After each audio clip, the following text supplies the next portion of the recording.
Okay, it is Tuesday, June 8th, 2021. It is 6:35, so we're running a few minutes late. The meeting is being taped by Area 58 and is being provided on Zoom. First up, we have the Pledge of Allegiance.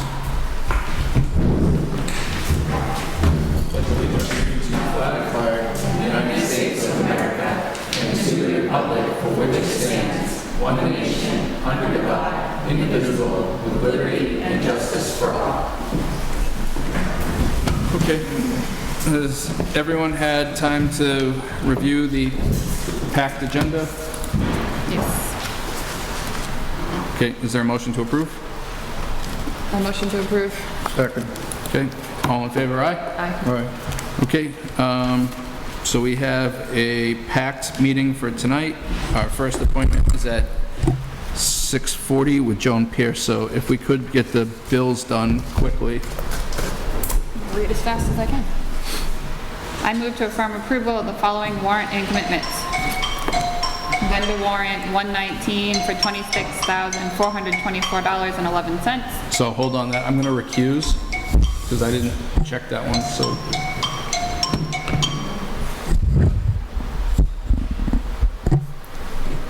Sorry about that. So if Troy wouldn't mind seconding that one, because I didn't look through to see if there are any legal bills. The motion? To approve vendor warrant 119 for $26,424.11. Second. All in favor? Aye. Aye. And I recuse. Okay, I move to affirm approval of ambulance commitment 517 to 523 for $47,866.54. And can I do the second one? yep. Second. Ambulance commitment 524 to 530 for $29,181.75. I'll second those. Any discussion? All in favor, aye? Aye. All right. Unanimous? Do you abstain from all these? I'll abstain from all but the mobile home park fee. Okay, so I'm going to make one motion for Okay. this one with Trent. Go for it. I move to approve the following warrants and commitment. Payroll warrant number 120 for $419,897.36. Vendor warrant 121 for $48,586.64. And the withholding warrant number 122 for $148,265.93. Is there a Second. Okay. All those in favor, aye? Aye. All right. And I recuse. Motion passes. And then I approve the mobile home park fee number 6 for $5,160. Second. All in favor, aye? Aye. All right. Unanimous. And then I have all these to read individually. You ready? Okay, I move to approve the following selectmen bills dated June 8th, 2021. Selectmen expense account 01-123 for the Halifax postmaster for $165. Law bill for KP Law, $6,862. Are there any other law bills? Yeah, Okay. You guys can make and I'll just recuse from all. okay. $6,862.29. Yeah. Attorney Larry Mayo for $4,253.12. Michael C. Gilman for $3,489. LexisNexis for books and subscriptions for $72.10. Insurance for property and casualty group, $131. I'll second those. Okay. Any further discussion? All those in favor, aye? All right. I recuse.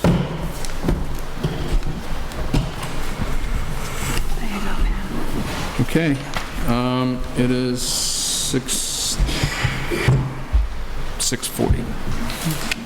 Joan, do you want to come up to the mic? Joan, just, you need to get the mic very close to you. This is for the video out, not so much, you do have to speak loud to everybody in the room, but the camera, the mic is picking you up for the live video going. Is this okay? Does it sound like it'll be okay? All right. So I'm Joan Pierce. I'm here representing the Massachusetts Department of Fish and Game with regards to a property called Parcel A. And I'm here to ask the Board of Selectmen to please agree to sell us Parcel A so that we can get you $150,000 this fiscal year. There are some related pieces, a swap in particular for what we call the sliver, which will come. DCAM has to do some more work on its own, and Charlie has had some conversations with people yesterday or today, I'm forgetting. So it is guaranteed that the town will get the sliver, but it won't happen this fiscal year. But it probably will happen in September. From the latest word, Charlie, would you agree with that? Yes. Yeah. So, I know the reason that I wasn't comfortable moving ahead with the purchase because we said we're trying to do everything all at once. And the board had issues previously for the land off of Elm Street that this agreement came up basically because of that, the idea of to do the trade all at the same time. So I'm still uncomfortable without everything happening at once. And I understand why it needs to happen in June, in the fiscal year, and everything needs to be done.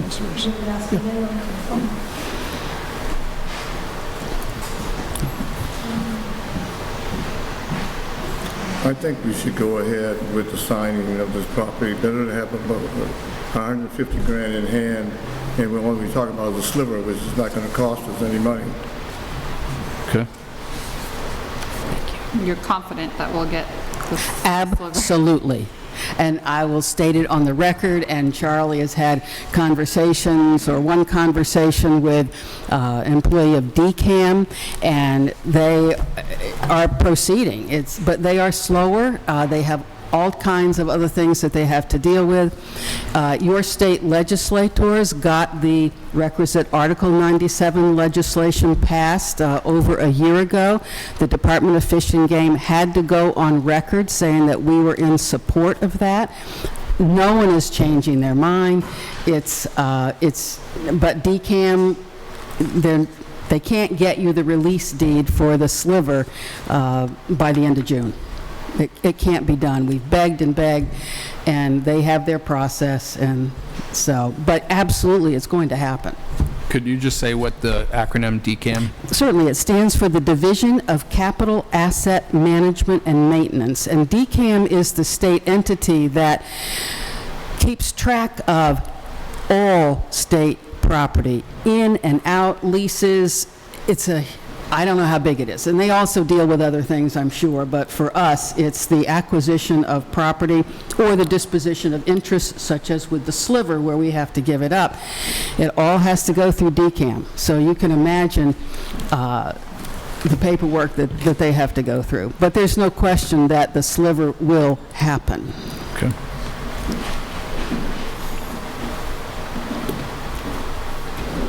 I make a motion that we approve the contract for a piece of property. I think, what do you call it? Parcel A, Parcel A, for $150,000 from the state. No, second. Okay, any further discussion? So we can call you back here in October if it doesn't happen by September? absolutely, but it will happen. I mean, and we are pushing. I talked to people at DCAM. I've got emails. Can you please? And they've said, no, we just cannot do it by June 30th. Okay. There's no question that you will get the sliver. It will happen. Okay. All in favor? Aye. Aye. Aye. Thank you. Thank you, Joan. Thank you. Now, there is, Charlie, will the board be signing the option and acceptance of full settlement another time? This week. That's fine. That's I fine. have it. I think. And I'll get it from Pam or something. Yes. And thank you very much. Thank you, John. Thank you, Joan.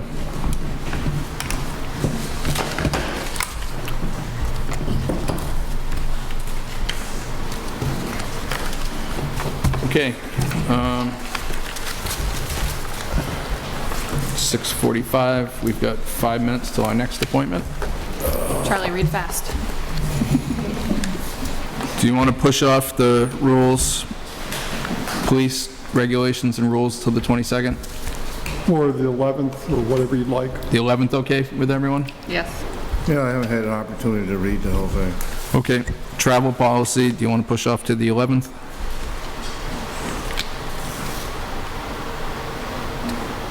You mean changing the policy, or is it, This is the travel policy for reimbursement for expenses for travel. oh, We needed to get it updated. It was one of the things the auditors had recommended. I distributed it back 2 weeks ago, but I'm happy to move it along to the 11th. Moving it to the 11th, all right with the board? Yep. I don't have no qualms. Okay. Payment in lieu of taxes? Right, those are ready to go.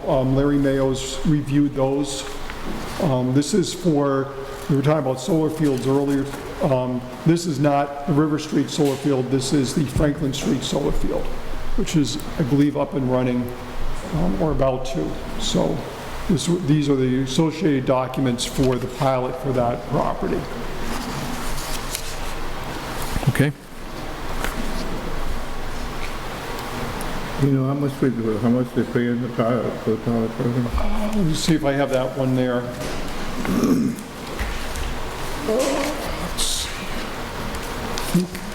Brought everything back downstairs, I believe. So I was going to talk to Larry about it, but I didn't. I'll find out. Let's do this. Let me put it on the 11th. Okay.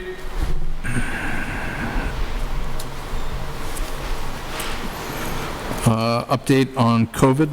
Right, so the fire chief did ask about purchasing another supply of rapid COVID tests. The costs for the COVID tests are $35 each with a minimum order of $25.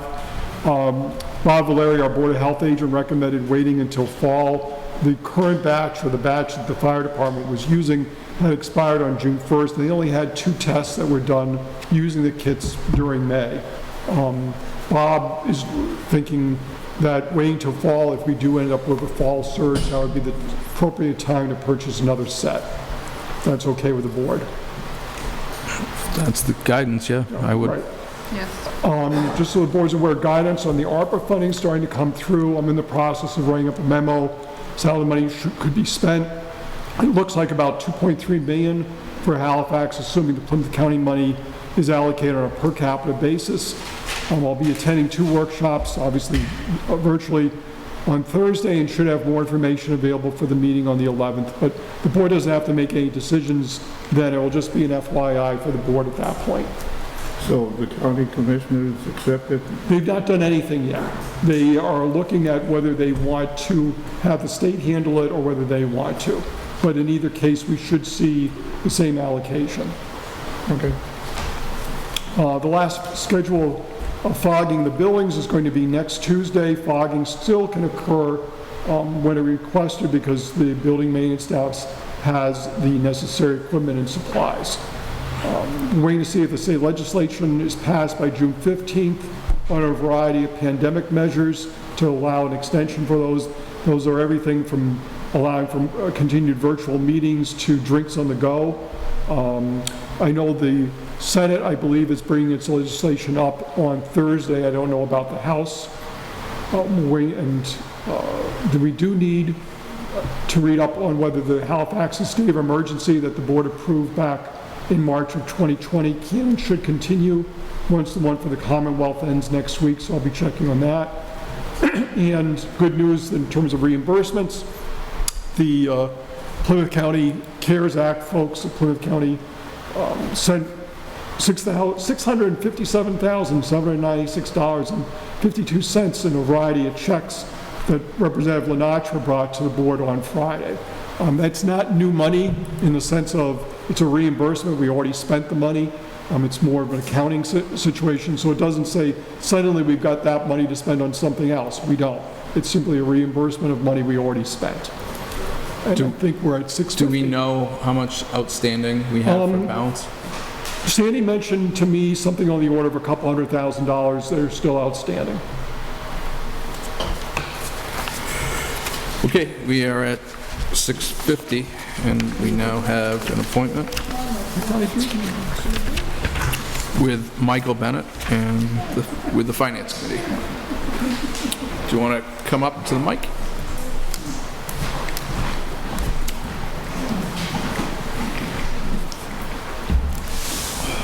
Great. Hi, Mr. Bennett. I'm Gordon Andrews. Good evening. Troy Guerin. Ashley DeSessa. Good evening. Nice to meet you. Nice to meet you as well. You had an interview with the Finance Committee previously, Yes, sir. and you are open to the idea of an appointment. You know the time commitment of being basically every Monday night from January, the second week in January till May. Yes, they were very upfront about that. Okay. I guess maybe tell the board a little bit about yourself and why you would like the position. Yeah, sure, certainly. I worked 40 years in the IT industry, the last at least 20, maybe a little more, as a manager, director, responsible for developing budgets, managing budgets, and dealing with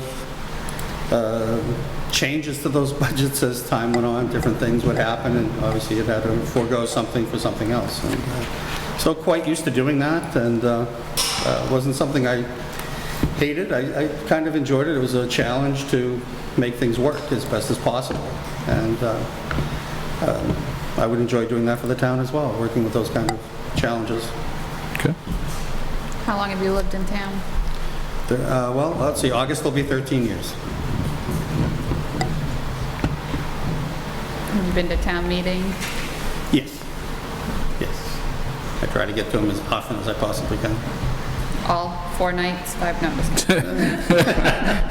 Well, again, as many as I can, not always all the nights, but I try to get to as many as I can. Do you have any preconceived ideas of what finances should be? I'm sorry? Preconceived ideas of what finances should be in town? No, I really don't. So I figure a good piece of it is a learning project of finding out how the finances in the town are done as well by participating in the committee.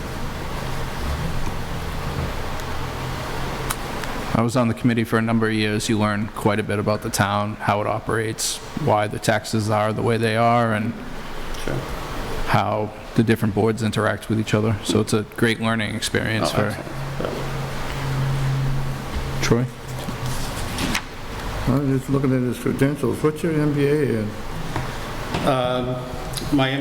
It's business administration with a computer information systems minor from Suffolk University. There you go. Impressive. Thank you.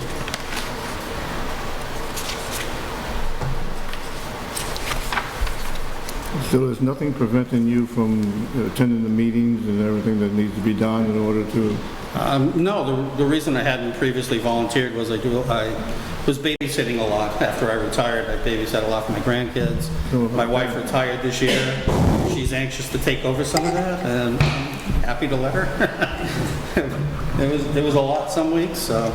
no, and she encouraged me to get out and do some other things other than watching the kids, so... She supported that heavily, so it shouldn't be a problem. That's good. Wives find a nice way to get their husbands out of the house sometime. I think Yes, yes. Well, keeps the marriage fresh. Yeah. Makes her miss you a little bit. There you go.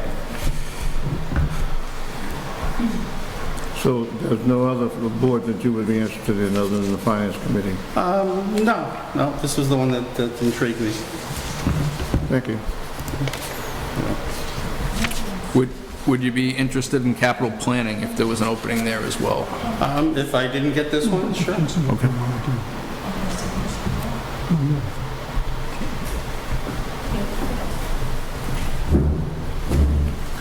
Okay. Do you have any questions for us? Not at this time, thank you. Okay. Do you guys have any more questions? Nope. All right. Thank you very much for coming in. Appreciate you your for your time. Thank you.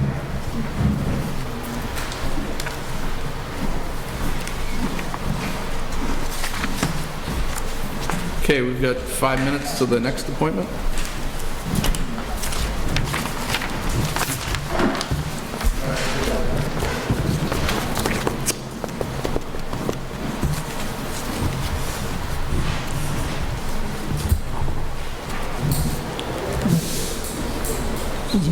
Martha Hall was at 7? Yeah, Right, so so we do have you 5 want to go We for got 5 minutes? So fine, okay. Local rapid recovery projects, no change in status. 6 and 7 I'll combine, both 715 Old Plymouth Street and 27 Hillside Avenue. I had sent certified letters to both property owners concerning possible violations of the town zoning, not zoning, but junk car and junk bylaws. Included in the text is if they would like to meet with the board on the 22nd, that I can set that up. Okay. One way or the other, the 22nd, the board can then make a decision what avenues they want to pursue on those properties, whether in fact there are violations, and if so, what the remedy is for the board. Okay, so if the board could just make sure that they do a drive-by of those properties, just to see what information that we received in and why we sent out the certified letter. Yeah, we have a response from them as to... Which it just was sent out the last couple of days. Okay. Assignment of duties and liaisons, do you want to push that off to the 11th? Sure. Okay. Selling of surplus properties, not surplus property policies. You want to move that to the 11th? Sure. Okay. At this rate, we'll be moving into the 22nd. Yeah. For the Old Colony, well, you're going to be busy on the 22nd also. Old Colony Planning Council Economic Recovery Project, the board had said that they weren't interested in the smartphone app for that program. I didn't know if there's any interest in using the funding, which is with OCPC. We're not spending town funds for signs, banners, social media frames, and masks promoting Halifax as part of this effort. I think if we had people that were willing to work on an effort to do that, I'd be in favor of it. If it would be used to help the businesses in town and drum up business, because that's basically what that app was supposed to do. Right. Okay. Is it, do you need a vote It on would be the helpful, yes. amount Since the board had tonight? said no to the app, I wanted to make sure that the board was okay with this. A motion, I'm okay with it. So a motion to approve? Yep. Second. Okay. Any further discussion? None? All in favor? Aye? Aye. Unanimous. Citizens petition for marijuana restrictions. The number of signatures that the town clerk's office received was fewer than 200, but it was more than 100. So the article, which would eliminate the buffer zones around the establishments with pouring licenses, will be placed on the warrant for the next special town meeting. It's, at this point, tentatively scheduled for Tuesday, September 7th. The reason for that day, it's the day after Labor Day. School will be back in session, summer vacation will be over. Our hope would be that between this article and the necessary one for Silver Lake for their assessment, that we'll get the quorum of 100 on that night. Catch basins in Maryland's Landing. Steve Hayward had asked that the Board of Selectmen approve a letter of support so that materials taken from the catch basins in town can be brought to Maryland's Landing. And in general, these materials are less contaminated than the sweeping materials, which already can be brought to the landing. This would save several $1,000s of disposal costs on an annual basis for the town, since without being able to bring them to the landing, Steve would have to bring them someplace else and pay a per ton rate. Okay. Is there a motion to approve? So moved. Is there a second? Second. All in favor? Aye? Aye. Aye. Unanimous. Okay. 7 o'clock by the bell.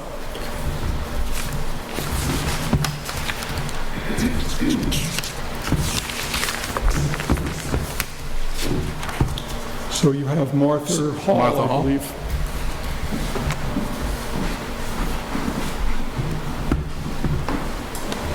Hi, how are you? Hello.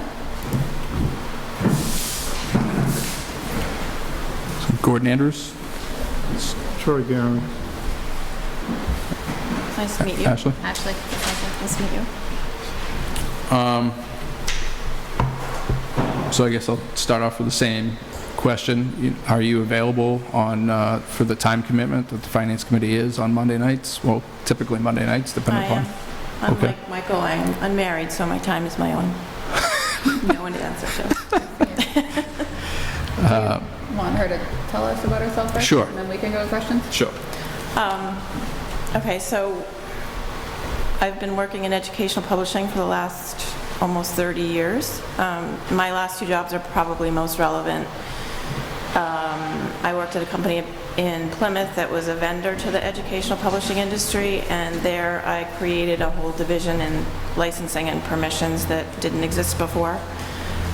When I left 6 years later, we were almost $3 million in revenue. I ran my own P&L, budgets, RFPs, all that kind of good stuff. By the time I left, we had 60 employees in Plymouth and in India. Then I was hired away by our biggest client, Cengage Learning, where I work now. I've been there for 9 years. Licensing there was in the legal department, and I've worn a lot of hats in the legal department. I'm not an attorney, but I did legal operations, and then more recently moved to strategic programs, which is running the privacy division, running contracts management, contract services support, and managing the anti-piracy division. So I have 3 major divisions in this $2 billion company. How long have you lived here? 6 years. I was going to ask if you've attended town meetings, but your letter says that you were at a meeting. So. I was, yeah. All three nights? 2.5 nights? 2.5. 2.25. So there's nothing impeding you from attending all the meetings? Have you met with the Finance Committee? I did, yes. Did you no, interview there's- for it with them? Yep, I did. There's nothing impeding my attendance now.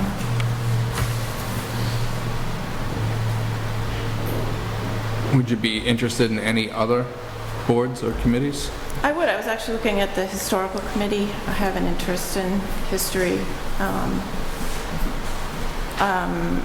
You mentioned the capital planning. I'm not sure what that would be about. Okay. So the capital plan is another committee where a member of the Board of Selectmen, a member of the Finance Committee, our town accountant, our town administrator, I believe it's 2 people at Yes, large? 2 at large. Right now, it's just We have 1 at-large person. 1 at large. So there's a vacancy for that. What does at large mean? Sorry for my... A citizen that's not on another board or okay. committee, not an elected official. So basically, we ask all the departments to put together a 5-year plan to go through and look at what they have for assets, what they need for items to be replaced, put together a plan, and then try to link up the amount of funds that we have available and try to match which year those funds would work out best for everyone. I see, yeah. And basically, those are the questions where you're asking, have you gotten the bid?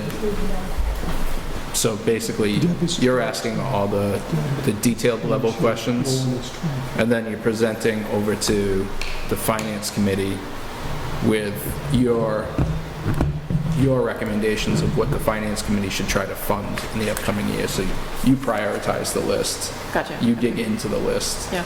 And then you try to plan out 4 or 5 years or more. Like when we replaced the ambulance, Right. it was on the list for a long time. It's just trying to match where the funds go. Okay. So if you would be interested in that as well, that would be, Sure. okay? Any preconceived ideas of what the Finance Committee is supposed to be doing and how they should do it? I have an idea. I'm sure it's wrong, but I have a sense of what they do based on the conversation and the interview that I had with the Finance Committee. But I know there'll be a learning curve and a lot to learn. But that's what I'm good at. You're willing to go in with an open mind and learn all about the town from Absolutely. the committee member's perspective. Yeah, I mean, in my experiences and having to like change on the fly with my jobs, she gives me everything that no one else wants to do, and that's basically what I'm good at. It's just going in and figuring it out, not going in with preconceived notions. And Okay. Okay. I will make suggestions about if I see there's efficiencies lacking and stuff like that. I'm really good at that stuff, so I'll make suggestions about that. But I don't get married to stuff. I did have a question, if that's all right. How long is the appointment for, and how does that work? It depends on which position you would be on for. So we have, the Finance Committee had made recommendations, I believe, so that, there are 3 positions. One term is up in '22, one term is up in '23, one term is up in '24. They had recommended Ms. Hall to fill the vacancy with a term expiration in 2022, meaning on June 15th of 2022. Okay. Okay. Do you have any other questions for the board, or? No, I think that was my only question. And you'd be available to meet with the department heads during the week? Typically what happens is you're assigned to be a liaison to a department head or a couple departments. You go and you work through their budget with them, and then when they come back with those questions to the other members, you can answer some of the more detailed level questions without the department being there when you guys start looking, and then you call the department head in. I see. Okay. Yep. I can make that work. Okay. Thank you very much. Thank you.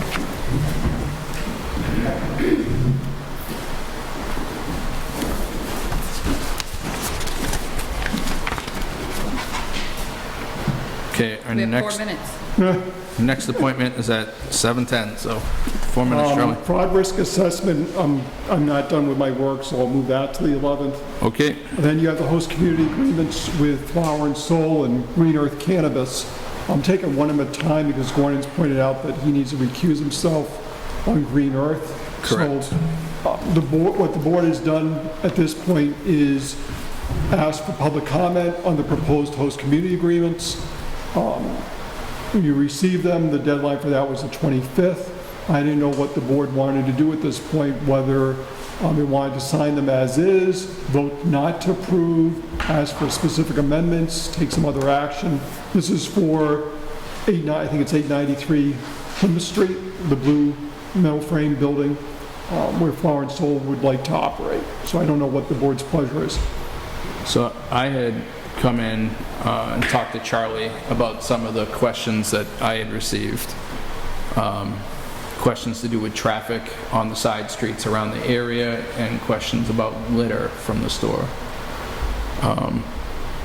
So we had talked and said that as part of the impact fee, if we do see that residents are having traffic issues, or if there are litter issues, that we could pay for overtime shifts for those services that need to take place, and that would be a real impact to the town, because we're spending money due to that.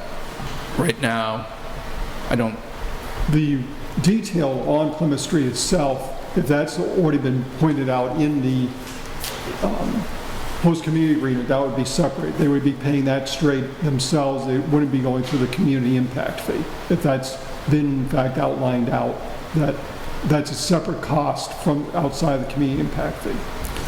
So it would be costs for basically enforcing traffic issues or loitering or other items like that around the neighborhood. So that would be part of the impacts. Other than putting a stoplight in, I don't see how you could stop it. The concerns that I had were people taking shortcuts through the neighborhood, the amount of traffic that might be created for it, and whether or not there should be a police detail there or not at all times. Troy, you're probably going to need to get closer to the mic. I mean, given that we've turned off the chat, I have no idea whether our viewers at home can hear everybody, but generally you need to be a little closer. Thanks. Speak softly, what can I say? Well, it speaks softly, right?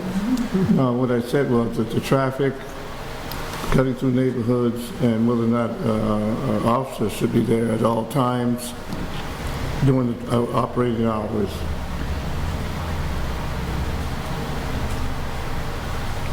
But I'm not ready to make a decision on it tonight. Okay. I agree. Let's push it to the 11th. Or even the 22nd, I don't know, is there information you need? Or you just want to wait for another 3 days? And I'm happy to put it on the agenda for the 11th, that's easy. Do you want to do the 11th or the 22nd? 22nd, has the Old Colony been asked about traffic flow, or anything like that? Well, I know that data was used from Old Colony Planning Council. I mean, it's part of the presentation, but they haven't been specifically asked, okay, here's a different project for you. They do the traffic counts and everything like that. They show how difficult it is for people making turns onto Plymouth Street via some of the side streets, everything. But no one went specifically to OCPC and said, if we have this particular facility there, and here's what we think is the traffic going to be like, here's what the result's going to be. All right, thanks. Are we going to talk about, I know we had mentioned it in one of the Zoom meetings, I think, about how many, we don't have a limit right now. There's no quota or, limit Right. for Halifax. We'd have to pass a bylaw for that. Yeah. I mean, obviously, through the decisions of the board, if you say no, you can say no. There's no requirement you say yes to any particular facility. I'm just thinking long-term, if we start putting one at every entrance of Halifax, how the traffic data really works, if you got people flying from one to the other because somebody's busy or... Especially during the rush hour. And kids are getting out of school and we're already backing up over there with the 2 parent drop-off and pickups. So, do you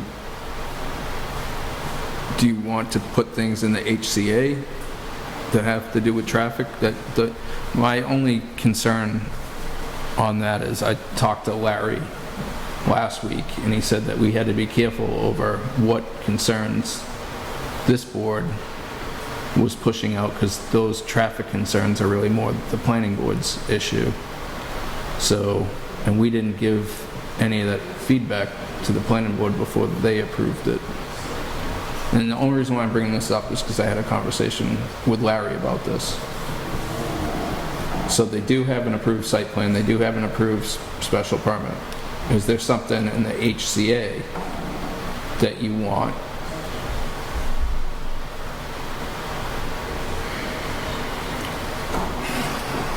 Or that's something I you mean, can think about. it could be brought up again on, Yeah, I think Take some time to think on this. maybe we should talk to Larry too, or go over that to have the right, make sure we're doing the right thing. all right, well, you want to push it to the 11th? Or the 22nd, the 11th. 22nd. And I guess maybe if you have questions you want answered, whether it's from Larry or from somebody else between now and the 22nd, if you can send them to me and we'll try and get some answers. Okay. Yep. Okay, so we have our next appointment, Michael O'Brien. We're running 3 minutes late.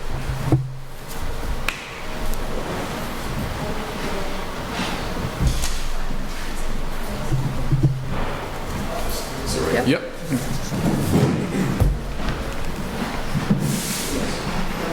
Well, how you doing? Great, how are you? Good.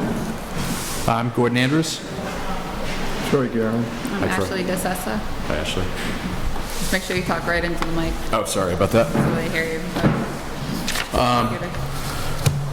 So, did you interview previously with the Finance Committee to learn about the role and the time commitment? And- I did, yes. Okay, so the time commitment basically once a week from January to May is not an issue for you, and, No, not an issue.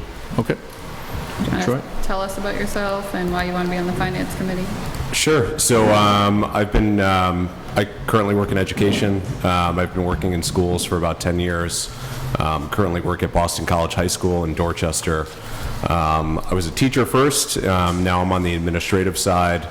I've done everything in schools from fundraising and development to international programs and student affairs. My wife and I, we recently moved to Halifax, to the town, just a couple months ago, so I'm just looking to get involved and excited to be able to serve the town in some capacity. I also, with the Talent Bank Forum, put the school committee down because that's an interest as well. I would prefer to just do one committee at this point. But yeah, more than happy to answer any questions. We do have you down for another appointment to talk about the school committee with the school committee members. Right. And while you're on the finance committee, you can only serve on the finance committee. You can't be on an elected board. Okay. Did you attend town meetings in the other town that you lived in, or? We lived in Boston prior to Halifax. Yeah. So no. Yeah. Block parties, Pardon me. block parties, doing it in New York. I was in East Boston. Yeah. So a bit of a change. And prior to East Boston, I was admissions director at a school named Austin Prep, which is in Reading, and I was on the board of directors there for the Chamber of Commerce. Yeah.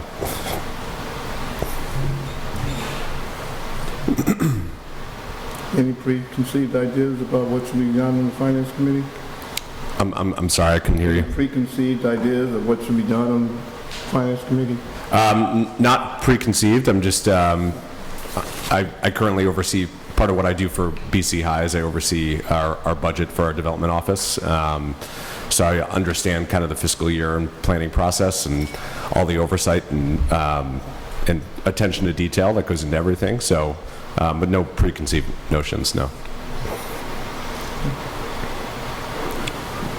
Thank you. Would you be interested serving on the capital planning committee if you weren't chosen to be on the finance committee? Sure, yeah. Okay. Mm-hmm. Troy or Ashley?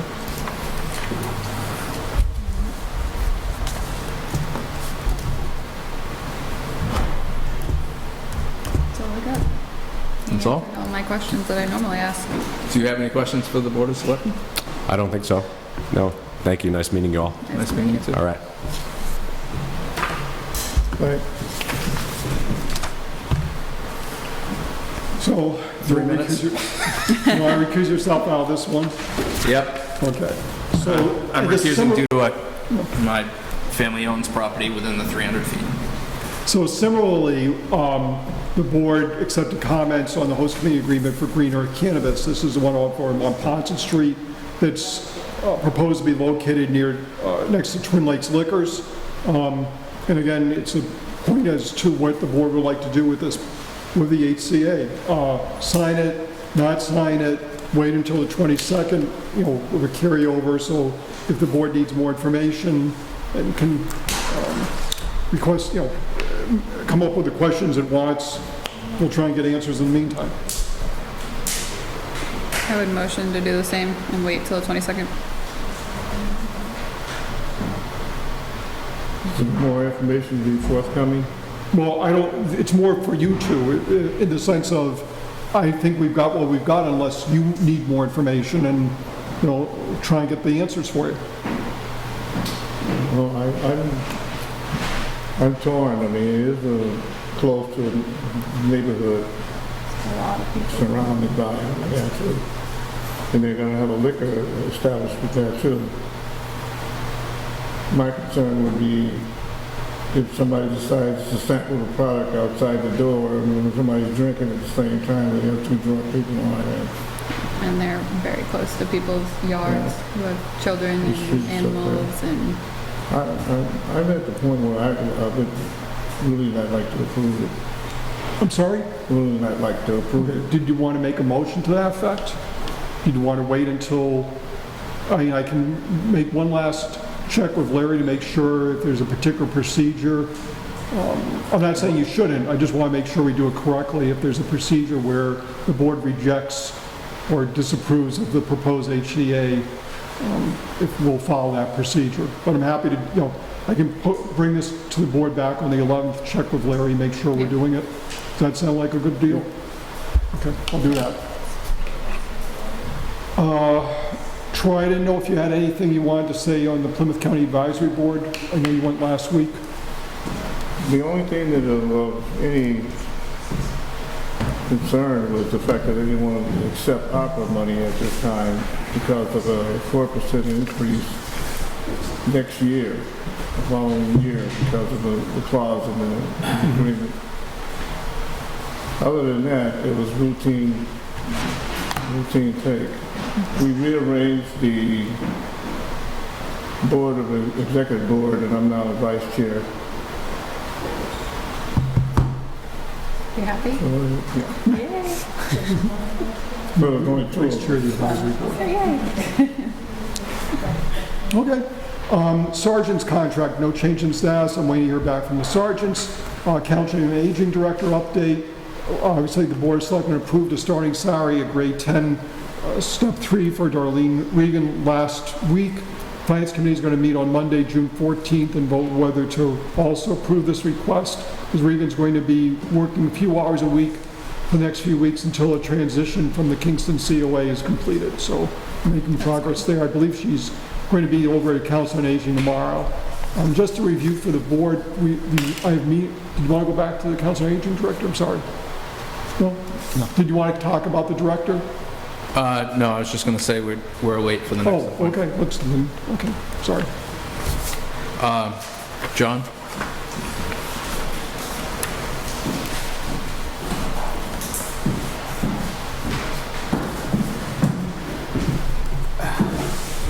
Evening. Hi, I'm Gordon Andrews. Troy Cameron. Actually, the Sessa. Thanks for having me. Thank you. So are you aware of the time commitment to be on the Finance Committee? Currently, they meet Monday nights. It's basically the second Monday in January until town meeting in May. Yep, I am. That's no problem. Okay. You want to tell us about you and why you want to be on the Finance Committee? Yeah, I'd love to. So I've lived in Halifax, I think it's 11 years now. I always go back to when our daughter started kindergarten, so maybe that's 12 years. I've worked at a school in Plymouth, at a for-profit school. I'm school director there, so I pretty much have run every aspect of that business for the last 12 years. Been involved with the budget decisions from marketing to payroll to tuition increases to maintenance. I've also been heavily involved with debt collection with the school to try to increase revenue that way. And despite all the for-profit schools that have gone out of business the last 6 years specifically, we've been very successful. So I think I have a good background in terms of that. You met with the Finance Committee? I have not, no. Have you attended town meetings?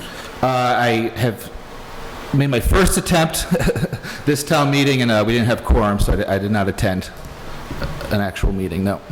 Do you have any preconceived ideas of what the Finance Committee should be doing or shouldn't be doing? Nothing preconceived, no. I'd really look forward to the opportunity to use that as an opportunity. Yes. You answered my questions. You asked my town meeting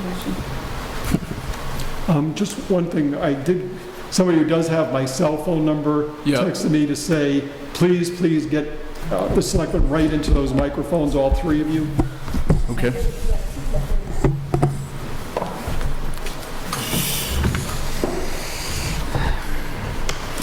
Do you want to serve on any other boards? I know Gordon's going to ask you about capital planning. Oh, I- stealing questions now.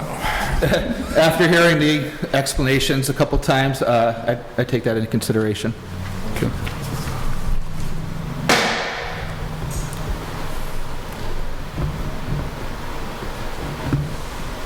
Charlie, do you know if John's on the agenda for interview with FinCom? I'm sorry? Is John on the agenda for an interview with FinCom? I don't know, I can check with Linda Cole. I mean, they haven't set their agenda up for the 14th yet. Okay.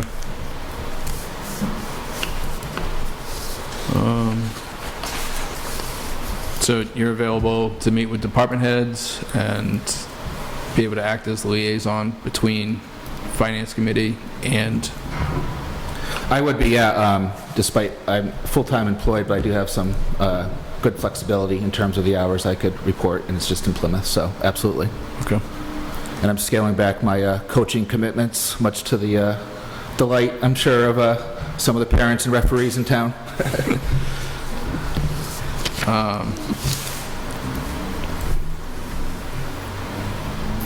Troy, do you have any other questions?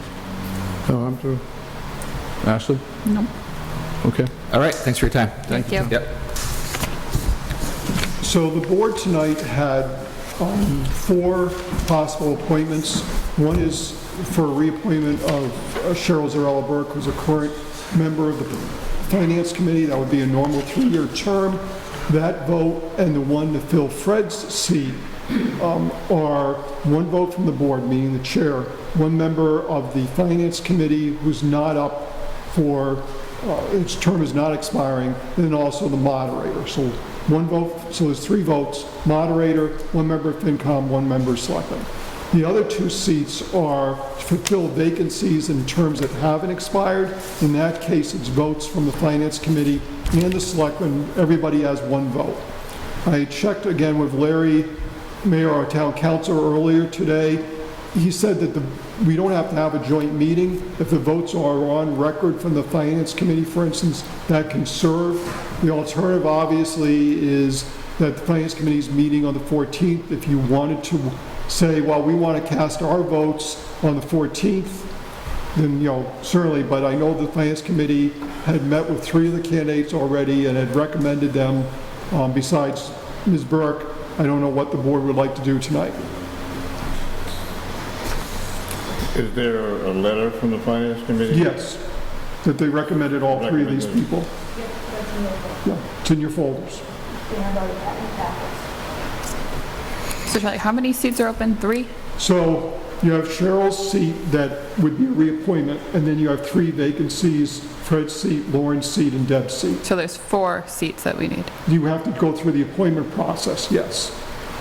So Cheryl, if you're not reappointing her, you're creating a vacancy, and you'd have 4 empty seats. I don't know, how you want to do this. So, I think we should wait till the 14th and join the Finance Committee so that the last candidate can interview with the Finance Committee. okay. And then I will post and ask the Finance Committee when they want to set up that interview and what time they want to handle the voting. Okay. Because right now we only have Fred present, correct? Right. So I guess we'll definitely do it on Monday then. Oh, wait.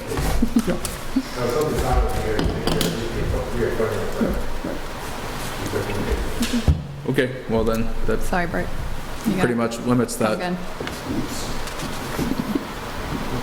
good. Okay, so going back to everything else, upcoming selectmen schedule, just a reminder, you have a meeting this Friday. We've been referring it to the June 11th meeting. That's at 9 a.m. The main purpose is to meet with Labor Council on the patrol officers agreement, and then we'll carry over any business that the board wanted to carry over, and we'll do that after the executive session for that.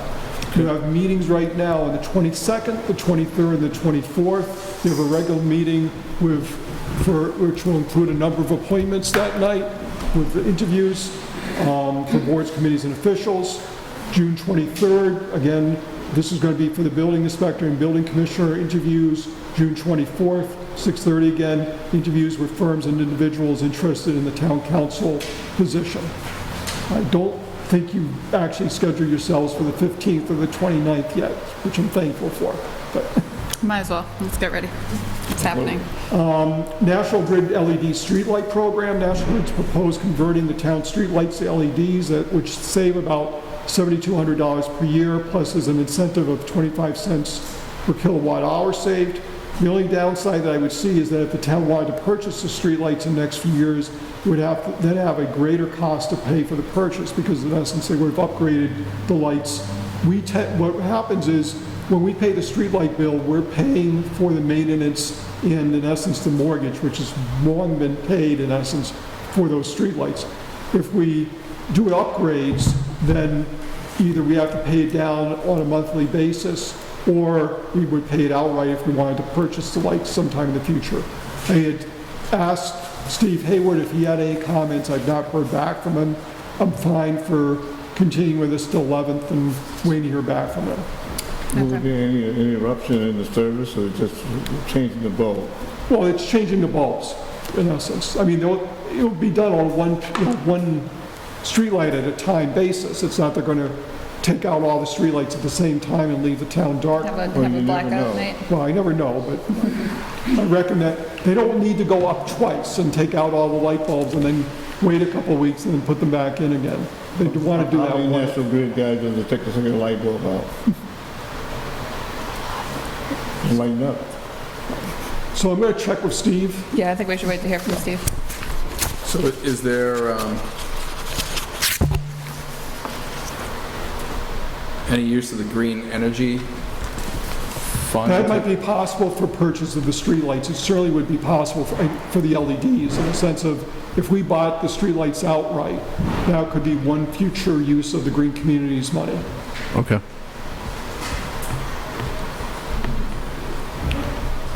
Next, fire, police, and accident policy annual renewal.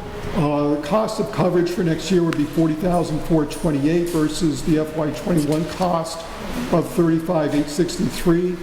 Does the board wish to approve the renewal of the coverage? So moved. Second. All those in favor? Aye. Aye. Unanimous. Great, thank you. I know you just dealt with this, but we did get the official letter from Deb Pasquale about resigning from the Finance Committee. Obviously, that created one of the vacancies. Halifax re-precincting with the, Can we just make sure we send her a letter Yes. thanking her? on the re-precincting, Susan Lawless and myself met with staff from the state. We're very close to the 8,000 mark for, at least in terms of the estimates for population in Halifax. Under state law, no precinct can have more than 4,000 people. And the precincts can't be more or less than 5% from the average size of the precinct. What that means is it'd be very difficult, given how close we are to 8, to ensure that both precincts, for instance, were at 3975, for example. So the recommendation from the state is to divide the town into 3 precincts instead of 2. Now, all of the town still votes for all the offices. It's not, we don't have a ward system like Springfield does, let's say, or Boston, where each individual ward votes for a city council member. So everybody still votes for the selectmen, everybody still votes for town clerk, etc. And everybody votes still at the same place. So the only confusion that would happen is at the polling place itself. And Susan understands that with whatever election we would start having 3 precincts, she'll have somebody there with the directory saying, okay, oh, you're over at 1, you're at 3, you're at 2. I mean, she'll get the job done. So do we have to buy another machine at the end? I will check. I mean, I would say since we have machines for precinct 1 and precinct 2 and the vote is tallied that way, we'll have to do that. Okay. You know, the history on the precinct in the first place is because the individual didn't want me to run against him as state rep, and he broke the town up into 2 precincts. Well, that was probably because of the population of the town had grown past 4,000 people. Not at the time. That would have been a town decision to break up the precincts. I'm not disagreeing with you that once we had 2 precincts, that there were parties who were interested in not having the town represented or both precincts being the same district. And I agree that with 3 precincts, might be a temptation to do that, but that's a different battle that we'd be fighting. So what I did provide each of you is a map showing a proposed where the 3 precincts would be. There's no decision tonight because there's no final numbers from the census, but based on the information the state has, that's what 3 precincts would look like. The idea obviously is to keep the neighborhoods intact for the most part, but otherwise precinct lines have to follow street lines or other physical attributes of the town. For instance, Plymouth Street, you can't divide north-south. You have to divide it east-west, as an example. As part of that, I guess the MMA just sent a letter out earlier this afternoon asking cities and towns to ask the reps to vote against H.820, which would basically set up the state as the agency for deciding the precinct lines, because they would set up the legislative districts first, and then the precincts would have to fit within the legislation. I am going to recommend to the board that we send a letter to Catherine Lenatra and Michael Brady asking, especially considering that we're capable of doing this ourselves, that they not vote in favor of H20. Is there a motion to send that letter? So moved. Second? Second. Any further discussion? All those in favor, aye? Aye. Okay, it is now 7:35, and we have our next appointment. May I make a request? Yeah.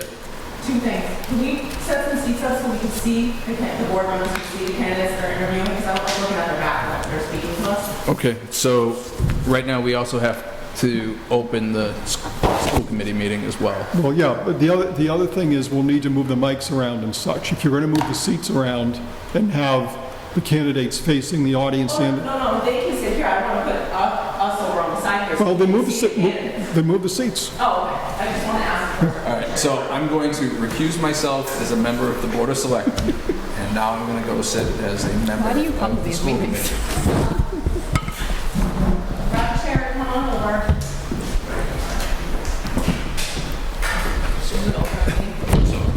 I'll open the meeting one second. You bringing the chair with you? Yes, I am.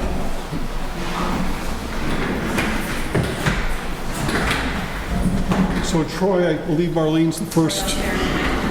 Well, I mean, we're just looking at them. So come on up. We just ask everybody to speak right into that microphone. We have to open our meeting. They have to open their meeting. Hold on. So officially, we're opening the Halifax Elementary School Committee meeting. What time? 7:37. 7:37.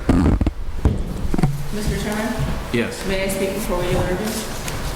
Yes.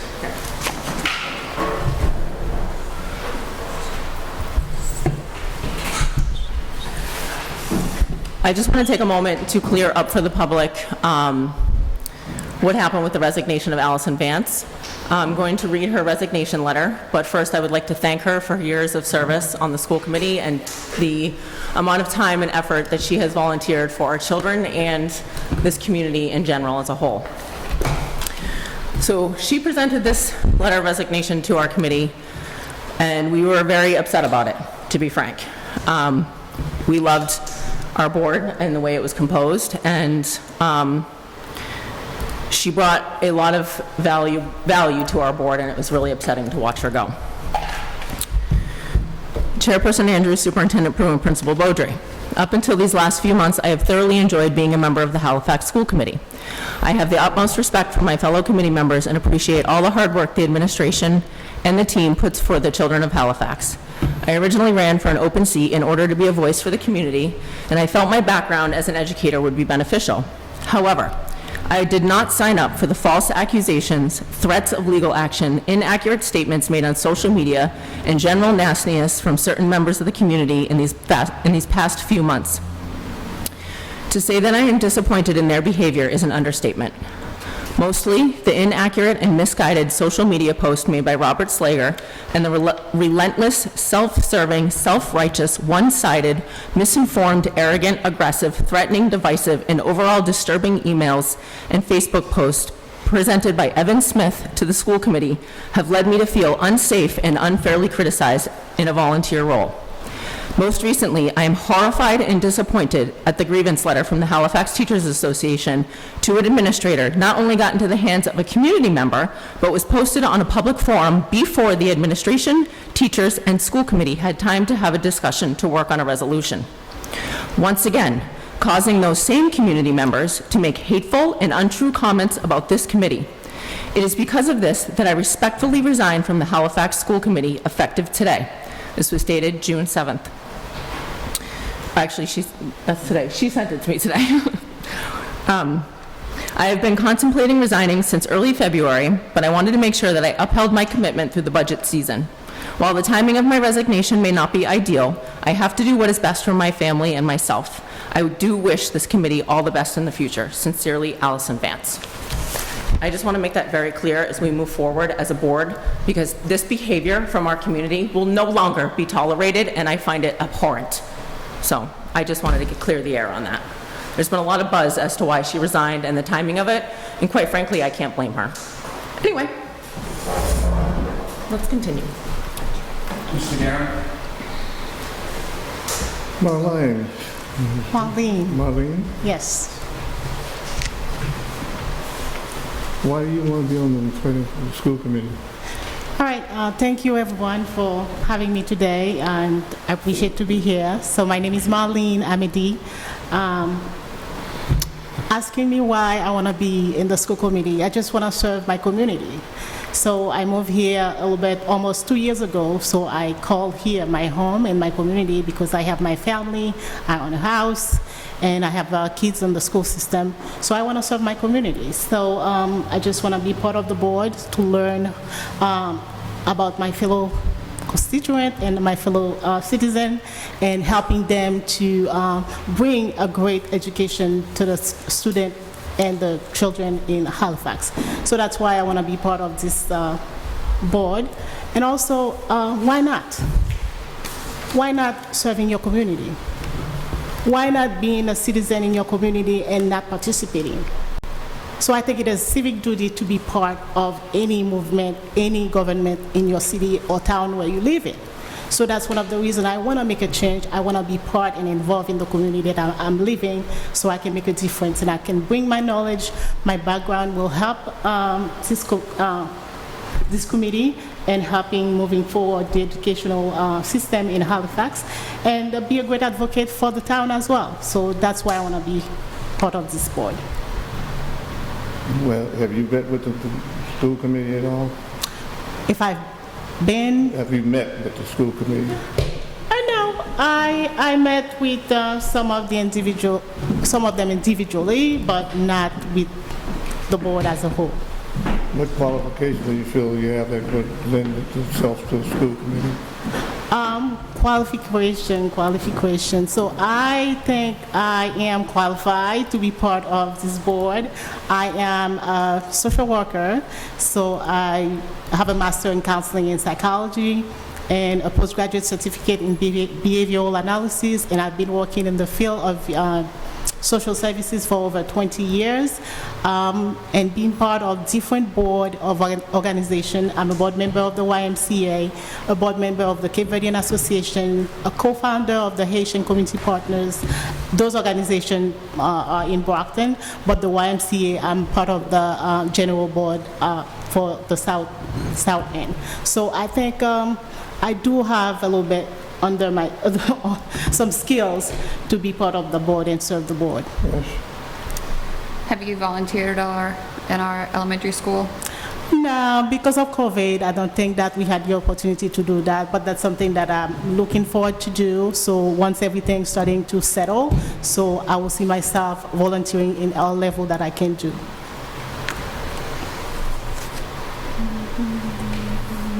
Have you been to town meeting? Yes, when I can. So, as you know, COVID hits sometimes. It's hard for you to sit in front of, working at home, being in front of a screen all the time. So, when I can, I participate, but when I cannot, so I don't. Does the school committee have any questions?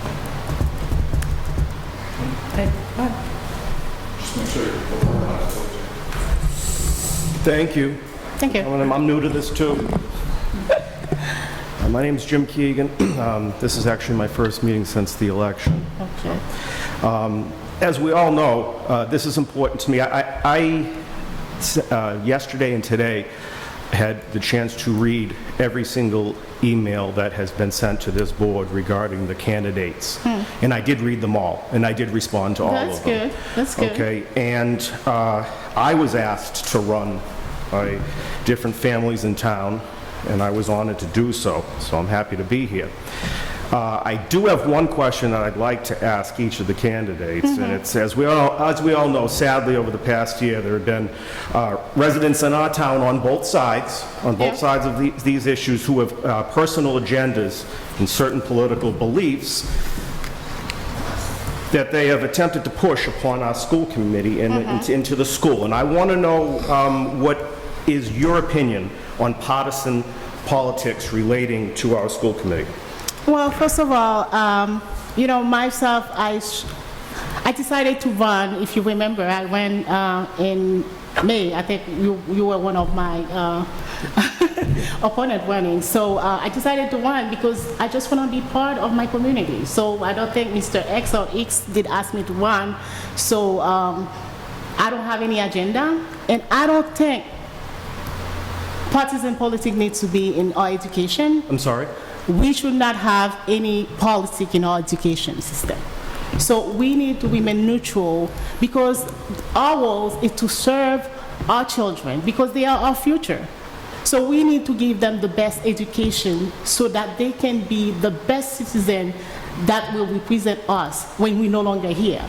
I need a good finance person when I'm in my 60s to take care of my financing. I need someone to represent you guys when I won't be able to do it. So that's why we need to invest, not instill politics on our school so our children can make side. They need to be neutral, they need to develop, we need to give them the skills so they can be there on when time needs to be. So not influencing where they need to be at a certain point of time. So for me to tell you, I am not here to represent X or Y because I'm here to represent the children of Halifax, and I'm here to represent everyone in Halifax, regardless your background, regardless your political party, regardless your creed, regardless your race, your financial.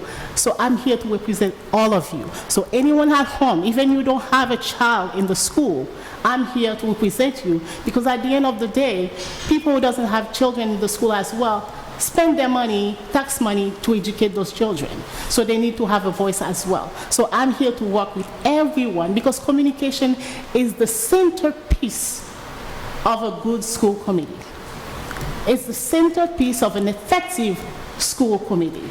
We need to be able to communicate clearly with everyone, the teachers, the superintendent, the parents, and the non-parents in the school board. So therefore, I think my passion to be part of that school committee is to help the school and to give the children an advocate for an excellent education for the children. Thank you. I don't know if I'm go overboard with that, but that's my answer to that. You have any further questions? Two questions. You're relatively new to town. You've only lived here for less than 2 years, correct?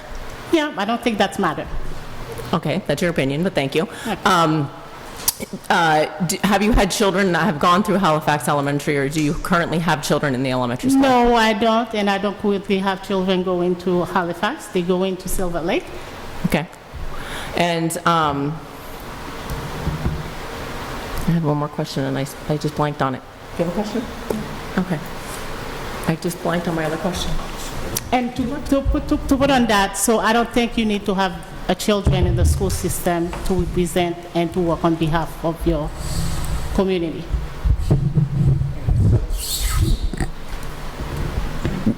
When it comes to the school committee, you talked about communication. Yeah. Communication has been a very difficult and hard thing to do in our community for the past 6 months. We had, I would say, one of the members that I look to all the time resign over what happened because of communication over the past 6 months. The community's been affected without having all the information, without all the information that the school committee has been provided with, without all the information the administration has. There's a divide in the town. We're currently in negotiations with the teachers union, and we see residents releasing information out about grievances between the teachers and administration. So I guess my question to you is, what do you think about moving forward with negotiating with the teachers union and representing the school committee, remembering that the school committee hires the superintendent. The superintendent is in charge of hiring all the other positions in the school. So there is no review by the school committee of other administration members. It's the superintendent that we review. So what do you think has happened to cause the divide in the town from your perspective? So from my perspective, you will always have leaks. So leaks is something that you will not be able to control. So unfortunately, that's happened. However, so when we hiring a superintendent, we have to hire people that align to the policy and the procedure of the town, what we are looking for. So I think the divide that we have in the community is something that we all bear a part of it. So we need to find a way to work together and communicate clearly with everyone. What is our position? What is our responsibility? How are we going to move forward of the hiccups that we have in the past? Because if we are lingering on them, so we will not close the gap that we have right now. I think we gotta find a way to move past that and set up new rules, set up new steps so that we can bridge the gap, bridge the division that we have among the community. Because we're losing the sense and the focus of why we are here. We are here for the children. Everyone is here. We are here for the children. I'm not here, I don't have any gain in it. I'm not planning some big thing later on. So I'm here for the children. So what we're gonna do moving forward, because everyone that's on social media, I bet most of them have children in the school system. So what they can bring forward, what we can bring forward to try to narrow that gap of divide that we have among us. So because if we continue to nag on it, continue to bring it back, guess what? We're not gonna move forward. We're just gonna stop. And when we stop, we're not doing the children any favor. We want to see the future for those children. That's my point on that. Thank you. Any further questions? You kind of touched on it a little bit. It was about communication. Have you ever served on you keep mentioning communication and bridging the gap, and I have to tell you, we have spent countless hours as a committee working with our superintendent and our administration to effectively communicate to the community our position, the policies that we are bound by in this district, the town policies that we are bound by. And I guess my question is, have you ever served on an elected public board before? Yes, because being part of one of, not elected from the general population, but I got appointed when I used to be in Brockton in different board for the town. So not the town elected me per se, but I've been appointed by the mayor to be part of different board in the town of Brockton, and elected by my peers to be the president of the organization. So. Well, I guess I ask you that because I think the biggest misconception when it comes to communication with the school committee and the rest of the town is we are bound by open meeting law.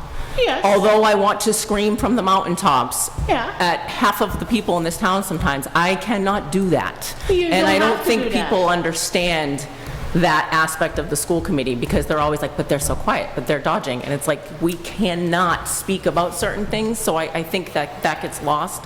And I also want to remind people that the role of the school committee is not just about the children, it is about the taxpayer. Well, I mentioned and that that is as a well. huge part of what we do here. I did mention that as well. And also, again, sometimes we need to educate our constituent, right? So knowing that, assuming that everyone knows the rules, everyone knows the laws, so that's a big mistake we make all the time. Excuse me. I don't mean to interrupt or anything, but we have other candidates that... I'm sorry. That's okay. That's fine. My education sometimes, I'm sorry. So sometimes we need to educate our constituent as well. So you're talking about open law meetings. Some constituent might not know what is that, what is the laws regarding that. So I think that it's a relationship. We are in a relationship with our community. So if they elected us, it's because they want us to serve them. So we don't have to turn our back on them. So we need to educate them on things that they might not know. And sometimes it's not gonna be easy. So you gotta try your best and focus on what is the best for children in our town. Thank you so much for your time. Appreciate you.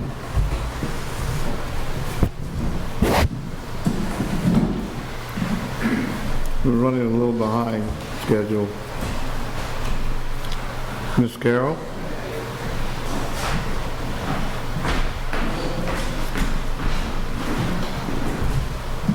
Hi. Hello. Yes. You want to tell us about you and why you want to be on the school committee? Yes, I have been a resident of Halifax just shy of 20 years. I have 4 children currently in the school system. I have triplets that are in 7th grade at Silver Lake Middle, and my youngest is in elementary. I have been a very active volunteer in this town. As far as the elementary school, I have run fundraisers for the PTO, worked at just about every book fair, Breakfast with Santa, fun runs, chaperone field trips. It got to the point where I should have probably been on payroll, to be honest, but I wanted to apply for this position because I feel like that is the next step, because I've been so active in the school, and I'm not going to move anywhere, and I still have quite a bit of years that my kids are going to be in the school system. So I wanted to kind of just take that next step up. And what's your qualifications other than being a mother?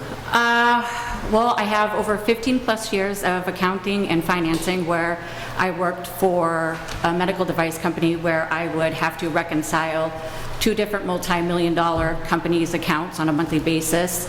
I did accounts payable, accounts receivable, as well as processed and submitted payroll for over 200 employees. Yes. And my question was going to be if you have volunteered in our school, but you kind of went over that, and how long you've lived here. Town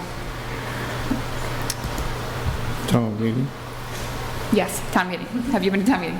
Yes. Let's see. Do you, so I'm going to piggyback off of Marlene's interview a little bit in summer.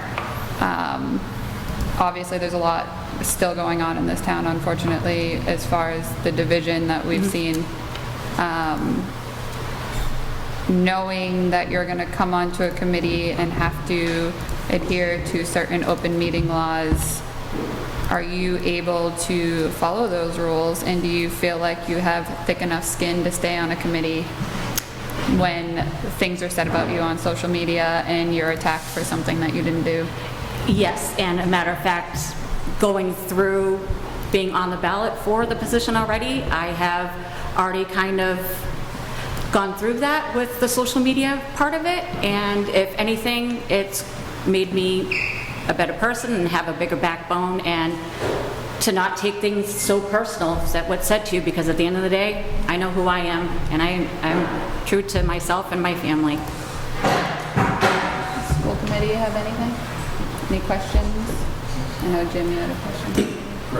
As I mentioned, I didn't understand how this was going to go. I didn't know that all the candidates were going to be in the room at the same time, so I apologize for asking this question. It's my first time too, so. Again, okay, but like I talked about this past year and what's been going on in the social media, and residents on both sides of certain issues who have personal agendas and certain political beliefs that they've attempted to push upon our school and school committee. So I'd really like to know, what is your opinion on partisan politics and how it relates to the school committee here in Halifax? I don't believe that the school committee has anything to do with anything political whatsoever. This is more about budget and doing what's best for the kids, going with the curriculum, and working close with the administration and fellow committee members, and I don't think that it holds any place on a school committee. Thank you. My questions got scooped.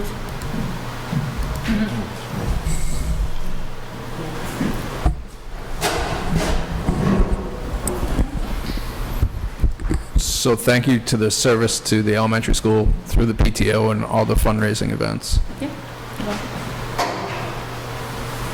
When you know what time is required to be on the committee, you have the availability to do so? Yes, I'm a stay-at-home mom, so I am flexible, and whenever you guys want to meet, I will make myself available. Okay. And you're comfortable reviewing a budget, going through, asking tough questions? Yes, and attending many school committee meetings and learning the process, yes. Okay.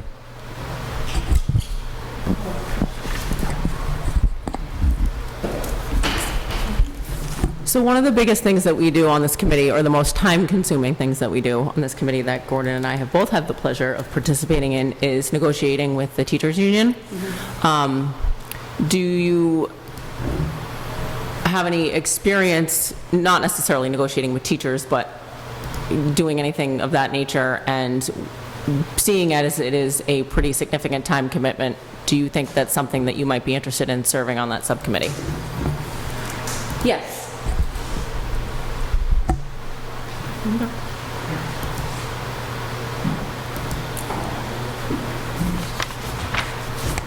I have nothing further. Okay, well, thank you. Thank you. Thank you.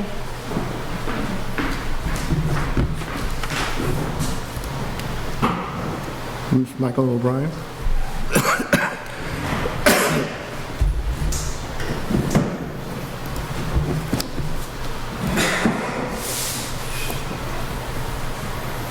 Hi again.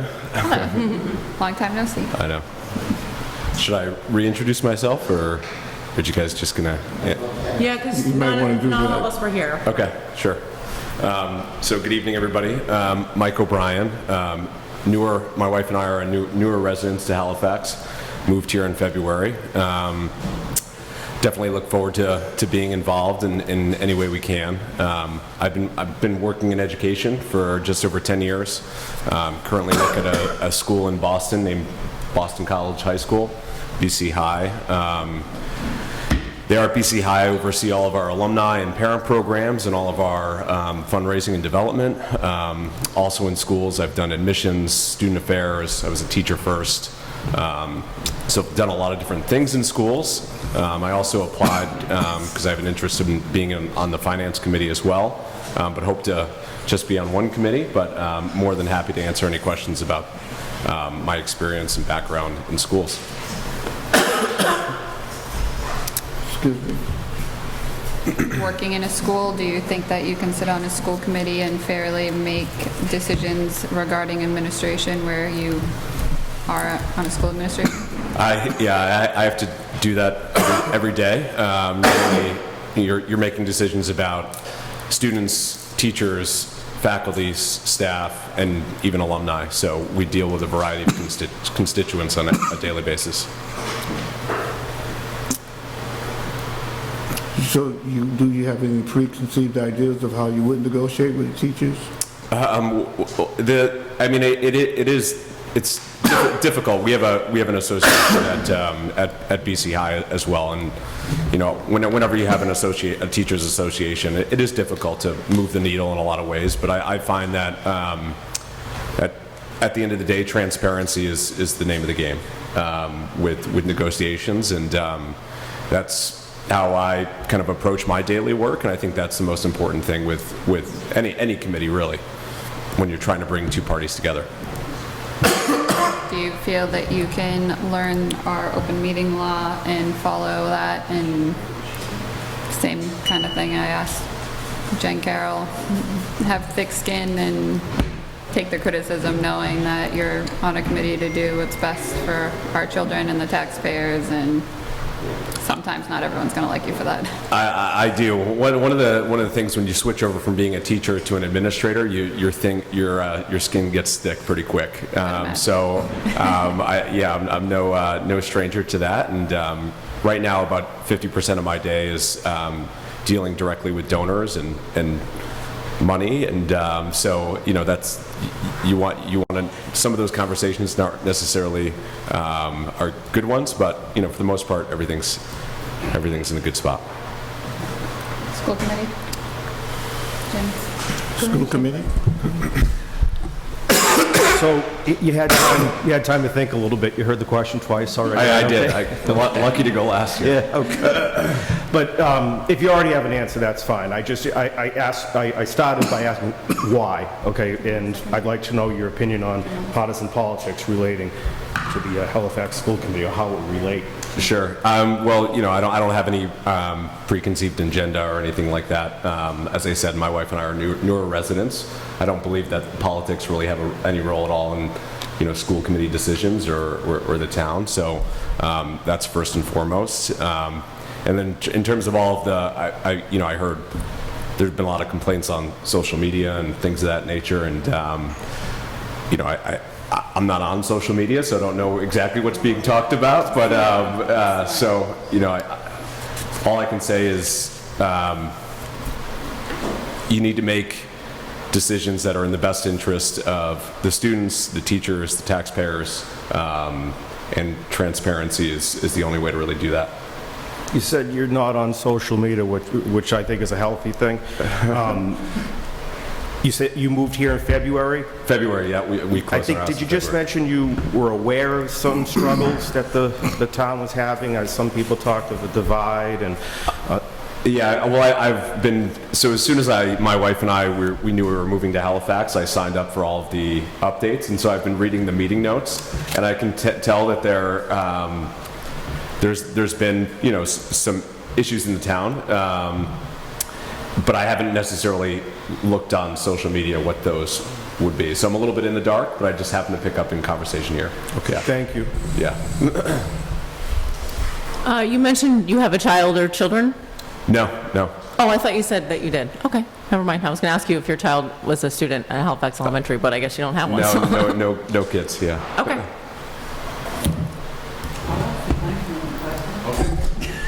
Actually, I'm new to I'm new to the board as well. It's the first time I'm doing it, but with the time commitment, I imagine you're busy. BC High is a little bit of a distance, and anyway, but, can you honor the time commitment that it would take? What time do you normally meet in the evening? Normally, yeah, Monday evenings, first Monday of the month. Yeah, that wouldn't be an issue. Okay. No. There's more meetings though sometimes, correct? Yeah, with subcommittees. Right. There's subcommittees, but you would know that, So. Yeah, as long as I have it a few weeks in advance, I could get it on the calendar. No problem.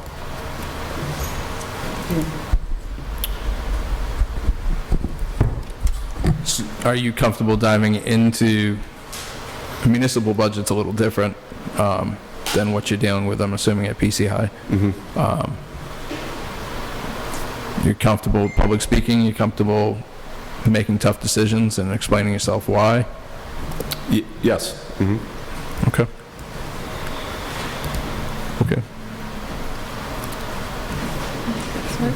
Previous conversations, so we've got a lot about it right now.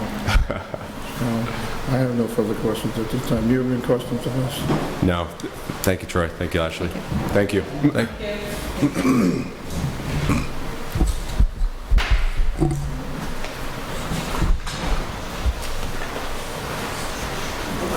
Open for recommendation? Mr. Chairman? Yep. I would like to make a motion to nominate Jennifer Garrett to the school committee, please. Okay, is there a second? I'll second. I'd like to have some discussion. Okay. This motion's been seconded. So we had a motion and a second. And Lauren would like some discussion. I reached out to Charlie earlier today to find out what the procedure would be. And well, first I want to say thank you to everyone that has come here to be possibly appointed.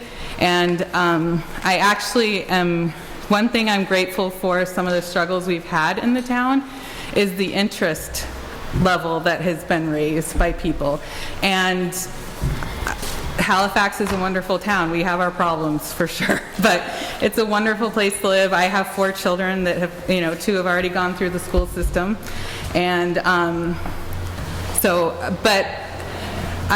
so we don't have a bylaw to say how someone's appointed. I feel like after interviewing everyone that you're all very well qualified and would do a great job. So I feel like as a board, since we represent the taxpayers, though, we have to take into account the vote from the town election, because we are representatives of the taxpayers, and they did speak at the election, and Marlene did receive the next most amount of votes, and I think that that's something we need to consider, and I would like to ask everyone else how they feel about honoring the election results. Thank you. Thank you. I had mentioned earlier that I had read every email sent between yesterday, and I think when I left my house at just after 7, there were no further emails. There was support for candidates here tonight. For one of the candidates, a common, okay, so let me back up. I was asked to run for the school committee by multiple people, and I did. And I was honored to do so. Okay, so if I'm looking at the results, just say you're talking numbers, I didn't make up my mind until tonight. I had an idea for certain people, but I wanted to hear the interview tonight, and I was looking forward to it, and they were all excellent. I'm impressed.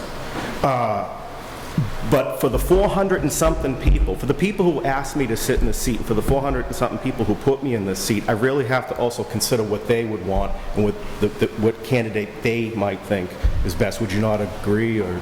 No, I don't. Yeah, so I think perhaps maybe that's why I decided to second Summer's motion. I think that's for me what did it, because like you said, I can't disagree with you. They're fantastic candidates, but you take, we had a 3-year seat, a 2-year seat. If you move the numbers around, or if someone didn't run, I don't know what the other numbers, who they would vote for or wanted. So I understand what you're saying. I don't discount that, but I do have to take into consideration the people who decided to put me in this seat, and those same people reached out. I have to think about them as well, but the taxpayers and whatnot. Do you mind if I respond to him, or do you want to go? Oh, no, go for it. Okay, I didn't. No, we got it. Okay, I'm new. Yeah, no, it's fine. Well, I feel like that we're a democracy, and while I very much was interested in what everyone had to say tonight and agree with you, I also feel like I'm coming from that same perspective of being asked to run, and I read all the emails too, and I would have answered them all. I'm sorry, but I wasn't quite clear on the open meeting laws 100%, so I didn't want to.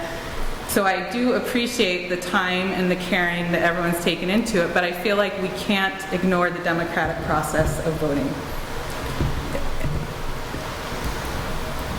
And the vote that we just had. No, I understand. Sure. Summer?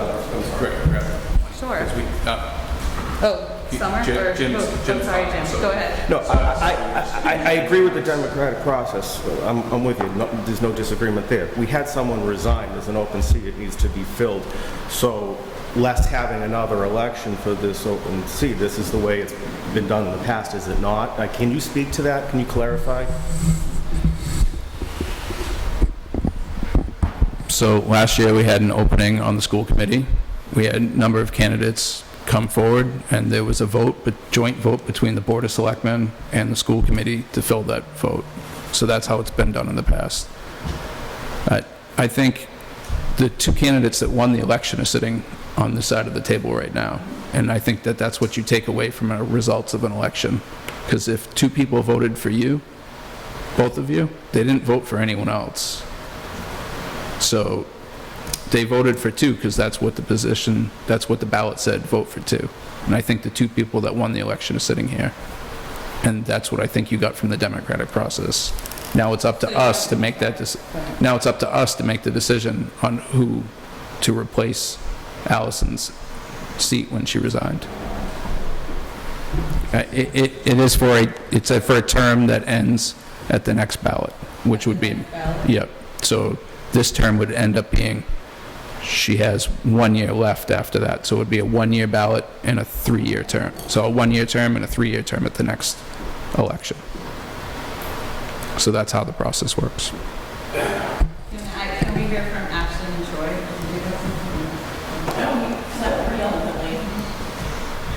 Yeah, the problem I have is that you say you don't know about politics that come into play, but you're talking is politics over there.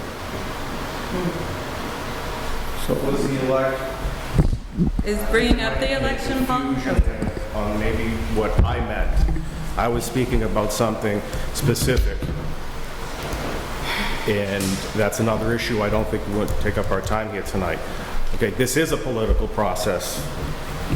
As long as you just pointed out the democratic process, and it was an election. I was elected, Slaws was elected this summer, World War II, so it is a political process. Is that what you meant, Troy? I'm confused. yeah, it's a political process. Right. And Okay, one great. person with the higher numbers wins. And we did, and we're sitting here. When you're saying that Marlene had more votes, The election was election for these votes two and seats. Sheridan. Okay. I'm just trying to be fair and above board.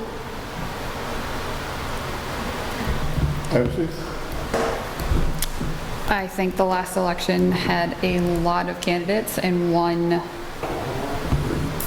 pool, and if it were different, I don't know what the results would have been if it was a one-on-one election or even a three-person election. So I do understand that you feel that you need to represent the people who voted you in, as well as you, Lauren, that you feel. And that's why you get to have your vote here tonight.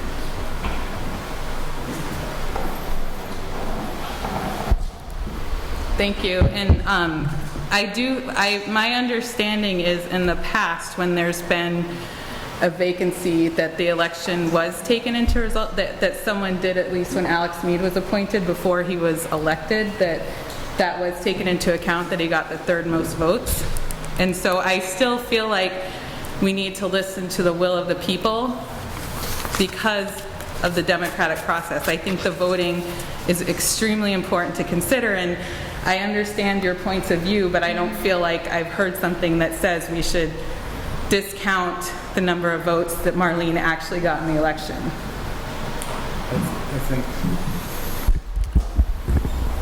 I think if you were looking at vote for 3 and the third person decided not to take the term, that it would go to the fourth person in the line. So I understand the process that you're talking about, but the process here before us is that you guys were elected at the election. It was vote for 2. You guys both got the most amount of votes. So it's on the both of you to make a vote for the replacement. But I'm also explaining the reasoning why, and that I feel like we need to take those votes into account in the democratic process. Well, Because it is we're important in for our- discussion at this point in time, What? because we're running behind schedule. Okay. I think any candidate sitting here would be a great addition. You all bring something different to the table, whether it's being in a school, being a social worker, being a mom who lives at the school. You all bring something so very different, and I think any one of you would be a great addition to sit with the committee that's up there. I think you all did a great job. Can I just briefly say something? I'm going to move, because of time, I'm going to move the question. Move the vote? Okay. Go ahead, roll call. Okay, Jim, so it's you, Summer made the nomination for Jim Carroll, so it's a yes vote for Jen, Yes. no vote. It's not. So Jim? Yes. Yes. No. Yes. No, Yes. Okay. So that's 4. So congratulations, Jen, thank you very much. We look forward to working together. Okay, can somebody make a motion to, Oh, I move to adjourn the meeting of the Halifax Elementary School Committee. is there a second? A second. All those in favor? Aye. Oh, do you want your microphone back? Yep. There you go. All right.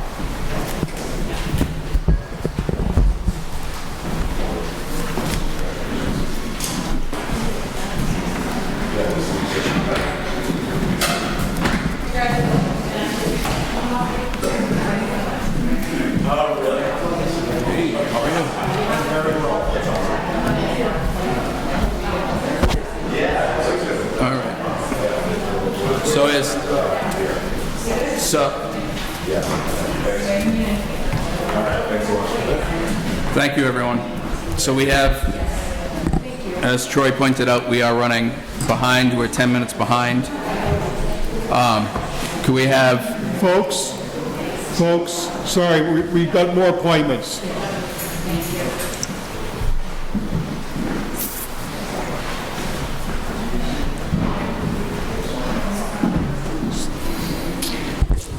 So does the Board of Health want to sit up here?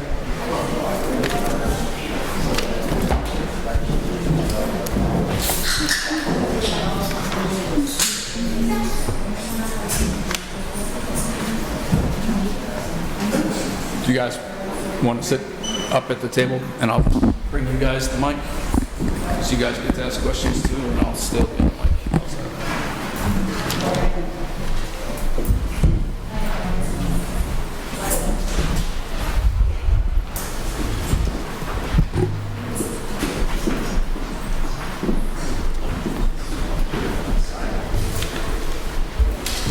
Okay, so do you guys want to call your meeting to order? It is 8:21. I make a motion, we call the Board of Health meeting into order at 8:21. Second. All in favor? Aye. Okay. Board of Health is in session. We have our first interview with Candace Green. We're running. Before we start, if you could go up for the prior permission to speak and voice of concern. All right, see no problem. Okay. Make it short.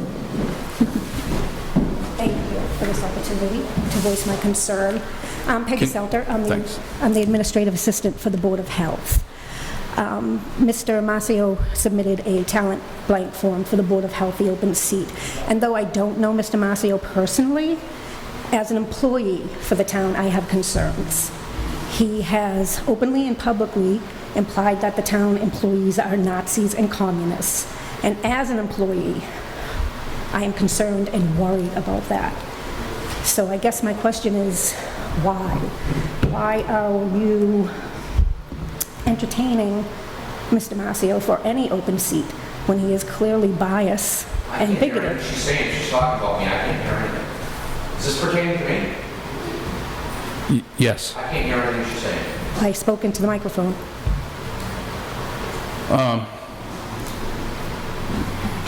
To talk about the process, he put in a talent bank form. We're interviewing everybody that put in a talent bank form. Okay, then I would like it to go on record with the boards that if you appoint him, you are doing so with the knowledge of these concerns and with the understanding that you are putting myself and potentially other town employees in the position of working in a hostile environment. Okay. Thank you.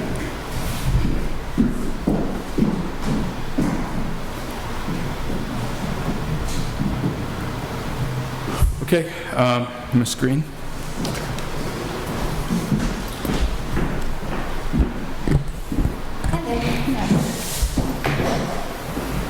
Hello, I'm Gordon Andrews.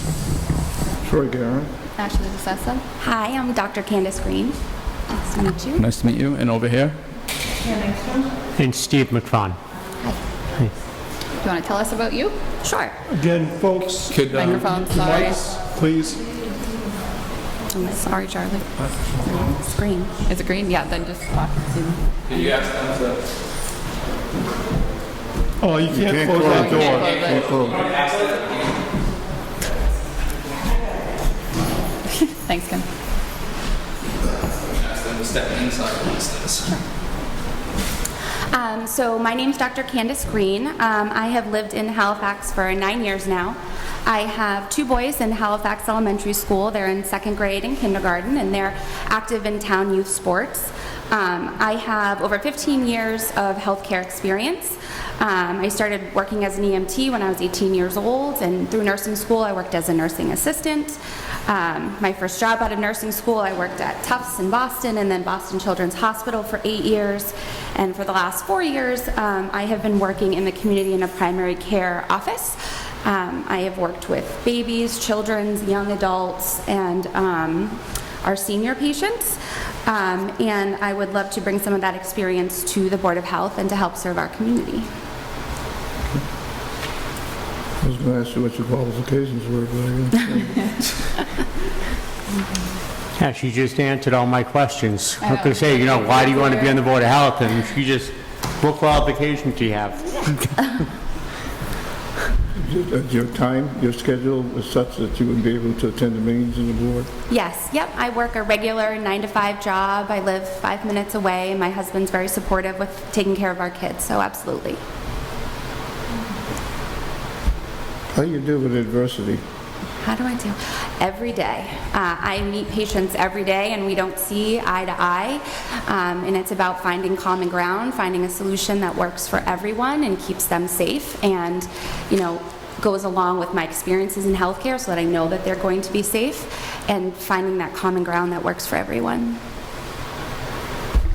Open communication, as you were talking about earlier, is important. Now, how do you feel about working with a relatively new board? Fine. I feel like I will be learning a lot as well. I bring a lot of the healthcare experience, but I would love to help sort of figure things out and work together to improve our town. Any questions?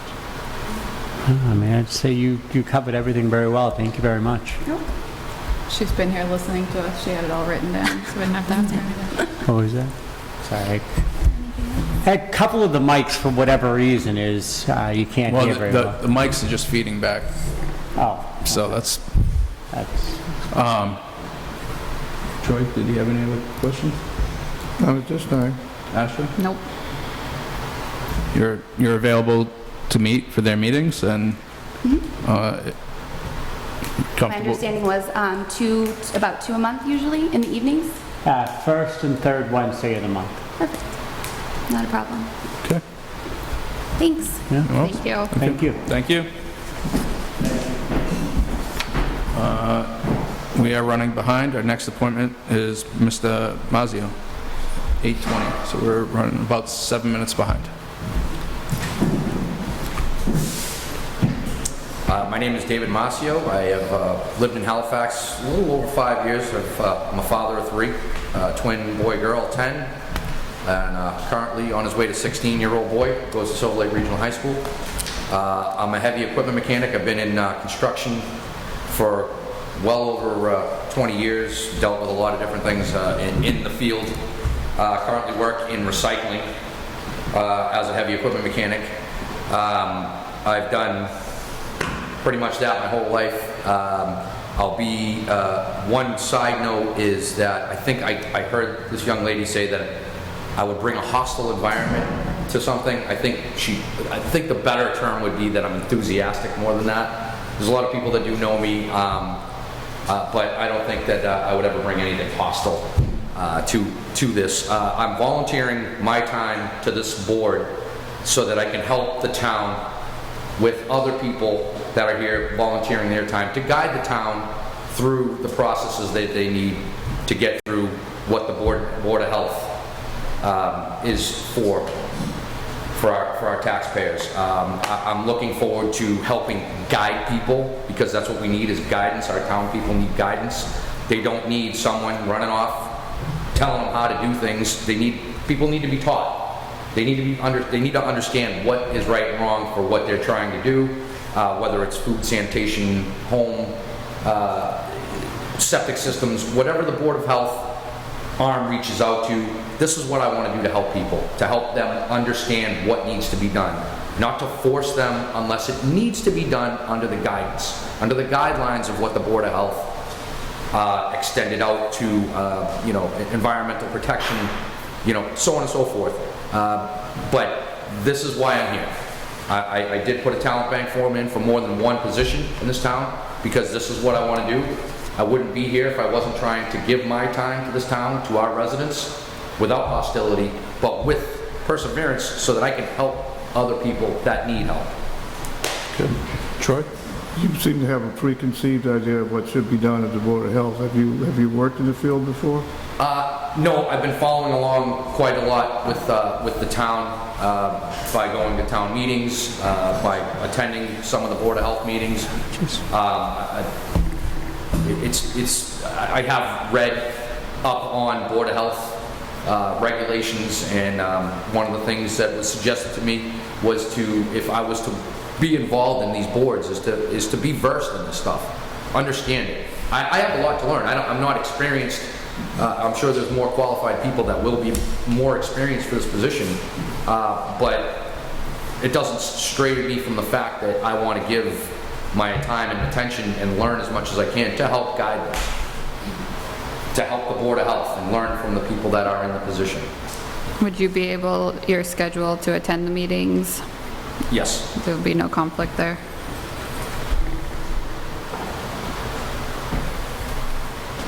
Any questions? Any questions? No, everyone keeps covering everything. I said everyone keeps covering everything in their opening speech. You're obviously available for the meetings, as Ashley asked. You've explained why you want to be here. The objectives. It's what needs to be done. People need guidance. I really believe that. It's not about running people over. It's really, we're trying to help our town. I think that's the whole point of this. That's why we're here. That's it. I mean, we're all trying to, we have one common goal, and we're all trying to get along to do it at the same time. If everybody's arguing one another, you get nowhere. Listen, I work all over New England. I have to deal with a lot of different types of people. I deal with a lot of different types of attitudes and agendas, and one of the best things to do is smile and just take it in. Listen to it. You got it. I agree. Okay. Thank you very much. Thank you. We are still running a few minutes behind. Kimberly Kibicki, you're up next.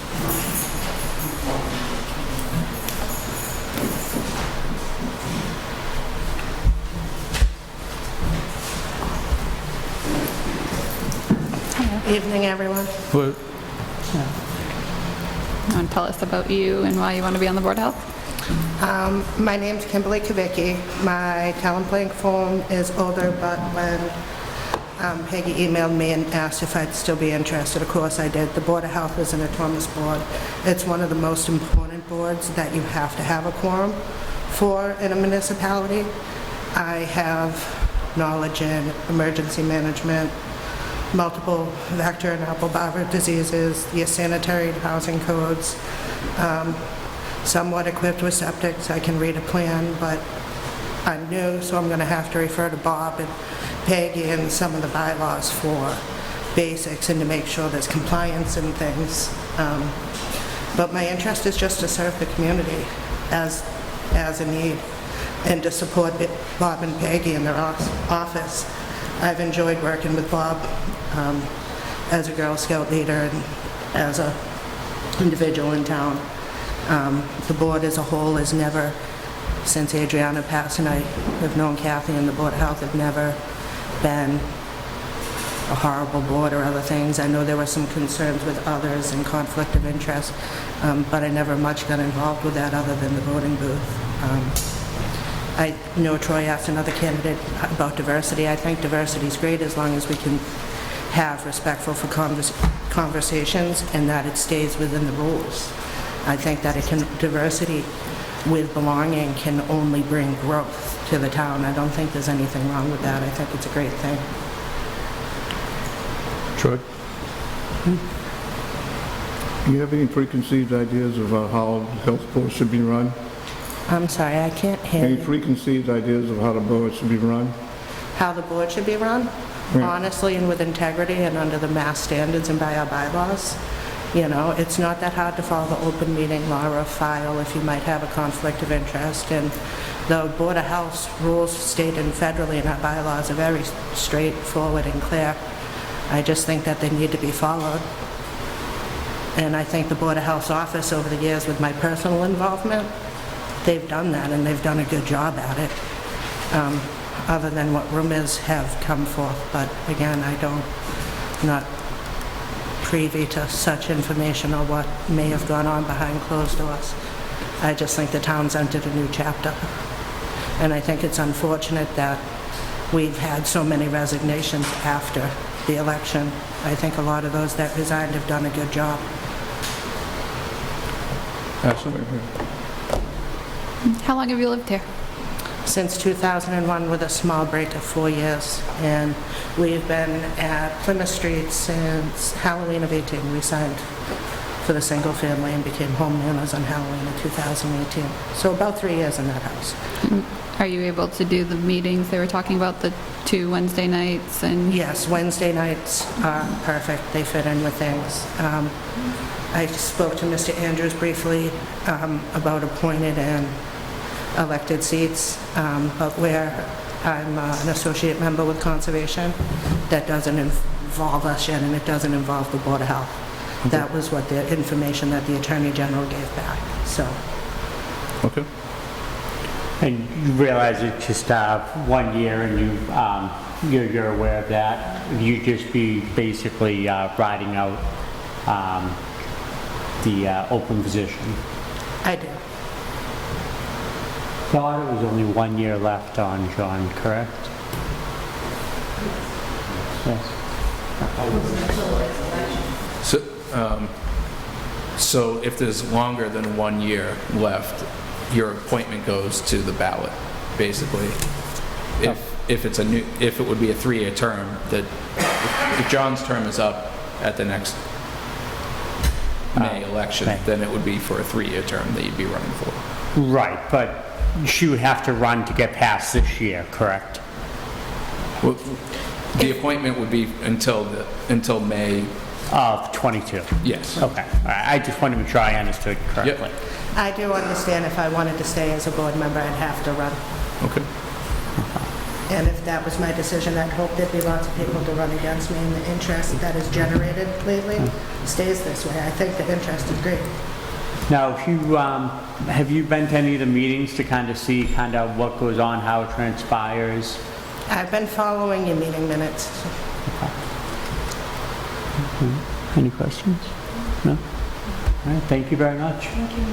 Thanks. That was super easy, that's it. Thank you very much. That was it. Okay.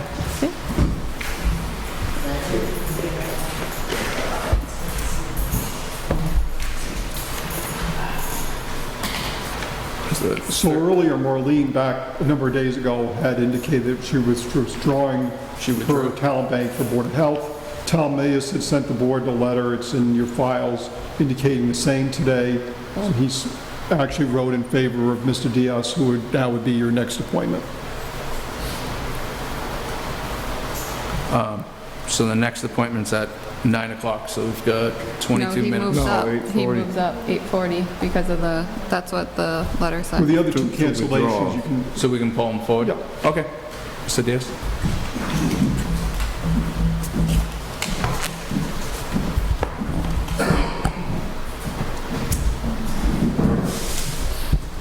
Good evening. How are you? Good. How are you? All right. Okay. Troy? Alan? Joy? Why would you be a good candidate for the appointment for the Board of Health? Okay, first order of business, I'm going to ask that Ms. DeSaya and Mr. Andrews recuse themselves from the vote. Based on prior rulings in Mrs. DeSaya's activities over the internet, and the fact that Mr. Andrews has followed me around, taken pictures of particular jobs, I believe both of them are biased. So I don't think that I can get a very proper hearing with their votes. Having said that, they can make their decisions. Shall we? I'm sorry? I don't know what the question is. I mean, I heard what was said. I don't know that. Obviously, members can just choose whether to recuse themselves or not. State ethics laws and such, it's up to the State Ethics Commission. Someone can file an ethics complaint about anybody at any time for anything. Doesn't mean it's valid or invalid. So the only thing I'll say is that if you want both of us to recuse ourselves, then there's no vote, there's no interview of you. So then it would just be a vote of the other people that were interviewed. There would be a vote of the remaining members. No, because then you don't have a quorum of the Board of Selectmen. Well, you've got a quorum of the people who are voting tonight on this matter. Correct. Yeah. But you have to have a quorum of the Board of Selectmen to act. I don't disagree. think so. I disagree, sir. I mean, you can ask, obviously, we're not going to find out at this hour. Even if you recuse yourself, you're still in attendance, the meeting continues. Well, I mean, if both of us left the room, then there's no... Well, there's no meeting, and that's the board's prerogative. Yeah. Oh.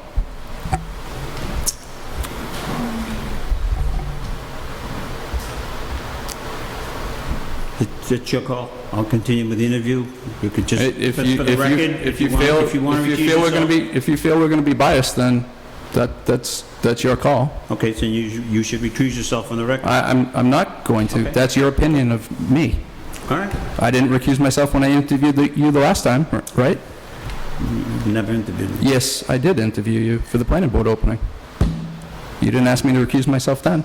You didn't interview me then. Yes, I did. I think you better look at the record. Gentlemen, Okay. I wasn't here for that, but that's your call. You can either, for the record... I'll bring it up for you if you want. For the record, you can either recuse yourself or not, and I'll continue. Just put something on the record. I've asked. Okay, so tell us about you. Excuse me? Tell us about you and why you want to be on the Board of Health. I guess my question is whether or not you're going to recuse yourself so I know what I'm dealing with. Wouldn't you interview the same way, whether you were talking to me and Gordon or to the whole board? question is, Alan, would your answers be any different as to why you want to be on the board or any other subject? I'll answer the question. I've been a board member for 6 years. I've been involved in town for the 40-plus years that I've been in town. Various bylaw study committee, mosquito control committee, cable TV committee. You know, I have a passion for the septic business. I've been in the business for 30 years. I understand the rules and regulations, Title V, State Sanitation Code, Housing Code, so forth and so on. Very fortunate to have served on the board for 6 years, and all of the votes that we took in the 6 years that I were on it were unanimous. We always came to a general consensus. So.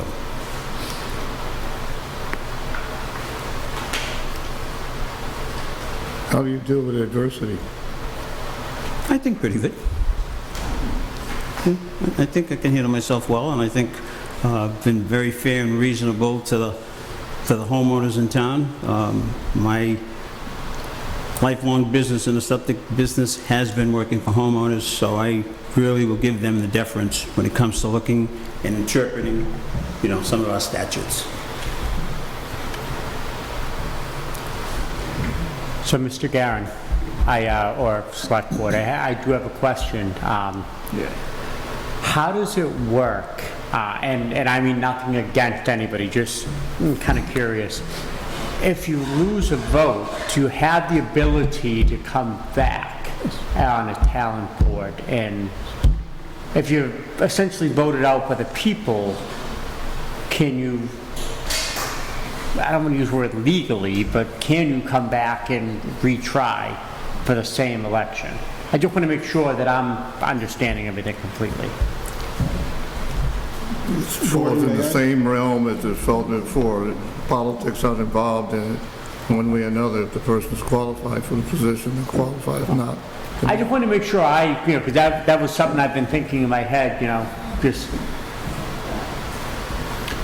Any resident of the town who's a registered voter could, in fact, send in a talent bank form, whether they had served on the Board of Health, whether they had run for the Board of Health, whether they weren't elected to the Board of Health. That's the only qualification. We just dealt with the same issue on the school committee. We had a resident who ran for school committee, lost the election, sent in a talent bank form, and was interviewed. No different than with this situation. All right, thank you, Charlie. Just for the record, you were interviewed on January 14th by the Board of Selectmen for the planning board seat. I think you'll find that I wasn't called for that meeting. You're in the minutes responding to questions. January 14th, 2020. We have a different set of circumstances. You didn't follow me around town back in a year or two ago. You didn't take pictures of me working. You didn't follow me to job sites. I haven't followed you around, but I've certainly gone to job sites. Okay. So, all right. Let's leave it there. I've made my point. Yeah, I've gone to job sites where you've acted on your butter's property. So. Excuse me. Yes, sure. This bickering really does not serve a purpose.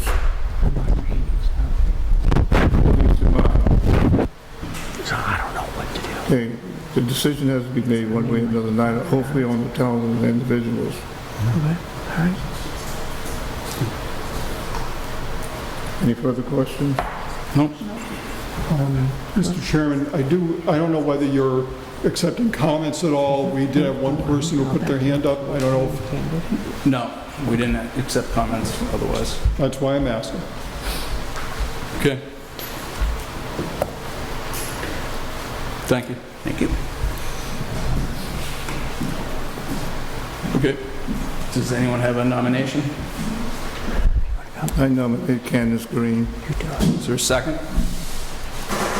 What was that? I'm Troy sorry. nominated Candace Green. A second. Any further discussion? All those in favor? Aye. Aye. Okay, thank you very much.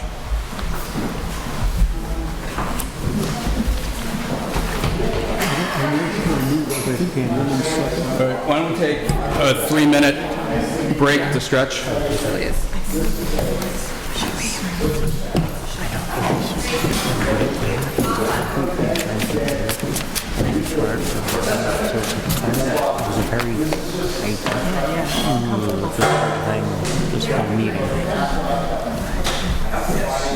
All in favor? Aye. There you go. Sorry, Gordon. It's for your minutes, not mine. That one just looked a little more. Do we need to tell? You can just tell.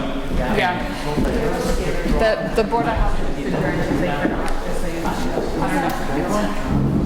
About 1 minute ago, so call it 8:50. 8:53, the Board of Health adjourned. Thank you. All right. We're not doing as bad a time as I thought. We can get through this. Thank you. Thank you. Have a good night. All right. Thank you, guys. All right, we... I don't know what I did. So...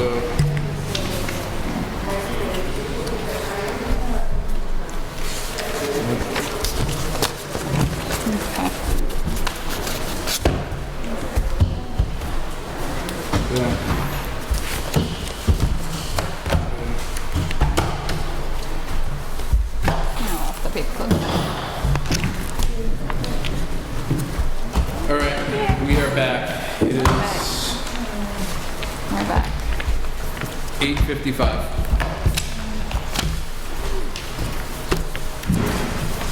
Where are we?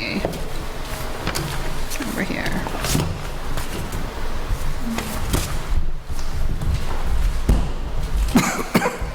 So in terms of my notes, I had left off, I believe, with item 24.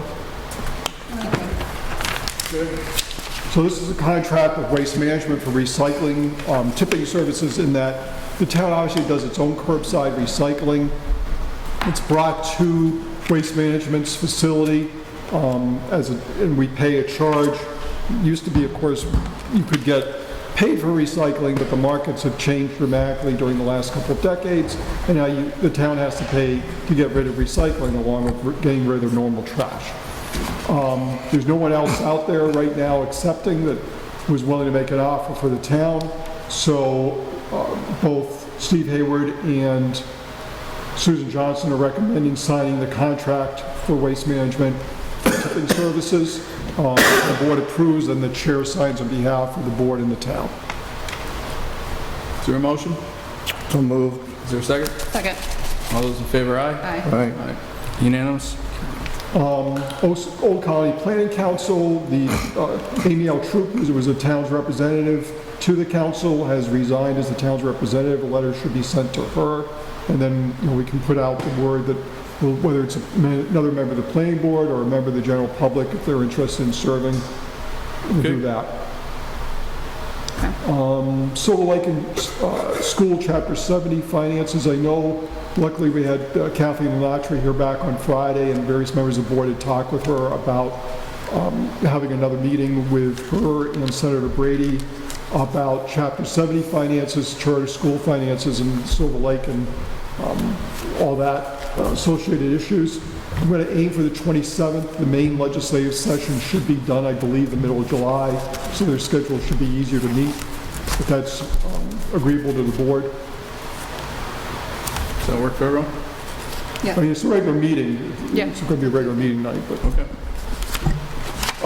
Let's see, map lot 95, lot 9, the fire chief had issued orders that no additional forestry products be brought on site until the site plan is approved by the planning board and the fire chief. The building inspector did grant a 60-day extension for submitting a site plan to the planning board. 450 Industrial Drive, the fire chief granted a 30-day extension for the plan to meet the fire code. I assume that's probably associated with a proposed new site plan for that property also. From DEP, we have received notification about munitions found at the Hasiotis property on 111 and 115 River Street. I think this was some of the lots that they were trying to sell earlier, a few weeks ago. I mean, it's not a surprise. I mean, anybody who knows the history of the town knows about the munitions works that were there. Oh, yeah. Big time. Yeah. So basically, it says DEP said it's time to clean it up. There's no action specific to the board, just they received notice in a matter of course because the facilities or the properties are in Halifax. Should we send notice to the residents on that street that they're going to be doing cleanup? Sure. I mean, the entirety of River Street, or... I would just think anybody that's got a well around that area should know. Sure, we can do that. Cybersecurity update, I believe I made copies for the board. The IT specialist, Cesar Claro, and the state have provided this information. What this is, we're involved in a state program for cybersecurity training with our employees. They filled out, many of them did the initial assessment. We're still waiting for everybody else to, and then they get assignments throughout the year. We're running a little bit better than the state average. Not that everybody's participated who should yet, but at least we're making progress, we're doing better. So that's the update for the first quarter. We had got information through the building inspector's office about the issue of manufactured homes and mobile homes at Halifax Estates, and that we may need to make changes in the zoning bylaws. The mobile park, of course, was established under the town zoning bylaws, but specifically in our bylaws, there are strict stipulations. And the industry has changed as to what they're building today. And it appears that what is being built today won't meet the strict statutes of the town zoning bylaws. So we're probably going to have to work with Land Use Council sometime later this year to see if if we want proposed changes to allow this, what the proposed changes would have to be. Site plan review, 63 Carver Street, building the store, and it said house equipment. I don't know if they meant house or horse, but the site plan is there. Comments are welcome for the hearing on June 17th with the planning board. Also site plan review for 314 Plymouth Street. This is for inside storage. The public hearing for that is July 1st with the planning board. Issue came up through the Board of Health about regulations for residential dumpsters. Based on the correspondence from them, the only regulation that we have in town is for the fire department for dumpsters greater than 10 cubic yards, nothing about the location on our property or anything like that. I guess someone was complaining about possibly an overfilled dumpster or the location. They had mentioned it to the Board of Health. We don't do anything, and the Board of Health does not have a set of regulations either about it. Just it's an FYI for the board. Line item transfer request, $450 from police wages to police clerical wages because the administrative assistant worked overtime. I do think that if the board approves this transfer, there should be a discussion with the chief about overtime for the administrative assistant. As far as I know, none of the other administrative assistants worked overtime during COVID. This included the person at the fire department and the other departments. So I'm a little surprised that the overtime was needed. And I say it wasn't, but I think it should have been more managed within the normal department budget, given everybody else was under the same situation that they were. So it's up to the board to make a decision on that. Chief is on Zoom if, I don't know that he's there. Chief, are you there? Yeah, to the board. Yeah, this was an unforeseen situation. It wasn't, something that we could have helped. She needed to get it was basically payroll and some other records requests because of COVID. And then that's the reason why I authorized it. I understand the limitations that we have, with her, lower wages and, there's no overtime allotted. It was something that was unforeseen and, hopefully it won't happen again. But it was, one-time deal, type of situation. I would move that we approve it. Is there a second? All in favor? Aye. Unanimous? Thank you, Chief. And this will go also to the Finance Committee for Monday's meeting there. Technical Assistant Grant Award for Recycling. Susan Johnson, the Recycling Coordinator, received a grant of this is technical assistance. It's not money. It's 80 hours of assistance from Todd Coop, who is the Regional Recycling Coordinator for DEP. It's obviously, he's been very good working with Susan and Steve Hayward about solid waste and recycling issues with our contracts and looking for options and for the town itself and where we might dispose of. So it's been, the 80 hours will be well used. Gordon had asked for a list of employees that would normally be evaluated by the board. I provide the list. There's several, there's a number of positions that have steps. Those would be part of the normal evaluation process in general or under contract. We have a number of positions the board appoints that, as far as I know, there's never been an evaluation done, but it's also because none of those positions have any steps. There's a one flat rate for those positions. It's always up to the board, of course, whether they want to do evaluations. Under correspondence, which is on the agenda, the board had received previously a letter from Alana Snow. This is dated back on May 29th. She had then emailed me asking that her letter be read into the record about Rob Hitcherilli. I didn't know whether the board wanted me to do that tonight or another time. The board wanted to do it itself and read the letter or out loud or do something else. I don't know what the board wants to do on that. We can move it into the record like we did for everyone else. Well, I think she was thinking, given the comments that were read, for instance, for the marijuana facilities and also for Cordon Oil, that she wanted it, made sure that it was read verbally into the record.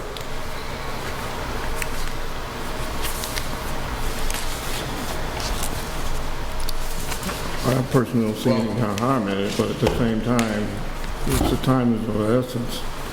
Well, I can carry it over to the 11th. I'd be happy to do that, put it on the agenda. I'm going to recuse myself from the vote on this after I just reviewed what the letter is.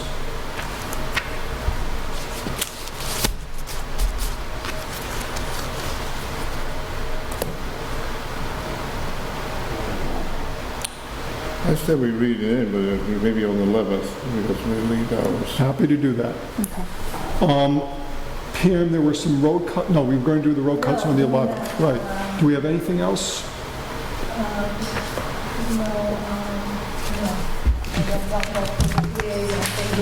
We're doing that at the 11th. So, I would ask that the board then go into executive session to discuss the mixed unit contract, not the other ones on the list, in that discussion of contract negotiations for the mixed unit contract. In open session would be detrimental to the town's negotiating position. I know we have our friends from the water department here. I had invited both Steve Hayward and Scott Materna in. Scott said he was not able to make it. I will provide some information from Scott once we go in executive session.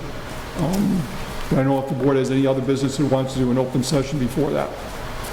Okay, so is there a motion to move into executive session, discuss the mixed unit as discussing strategy with respect to collective bargaining, and an open meeting may have a detrimental effect on the bargaining position of the town, and not to release any public statement or any other action, And we're not returning to regular meeting, right? Nope. and not returning to regular meeting? Is that a motion? So Yes. moved. Is there a second? Second.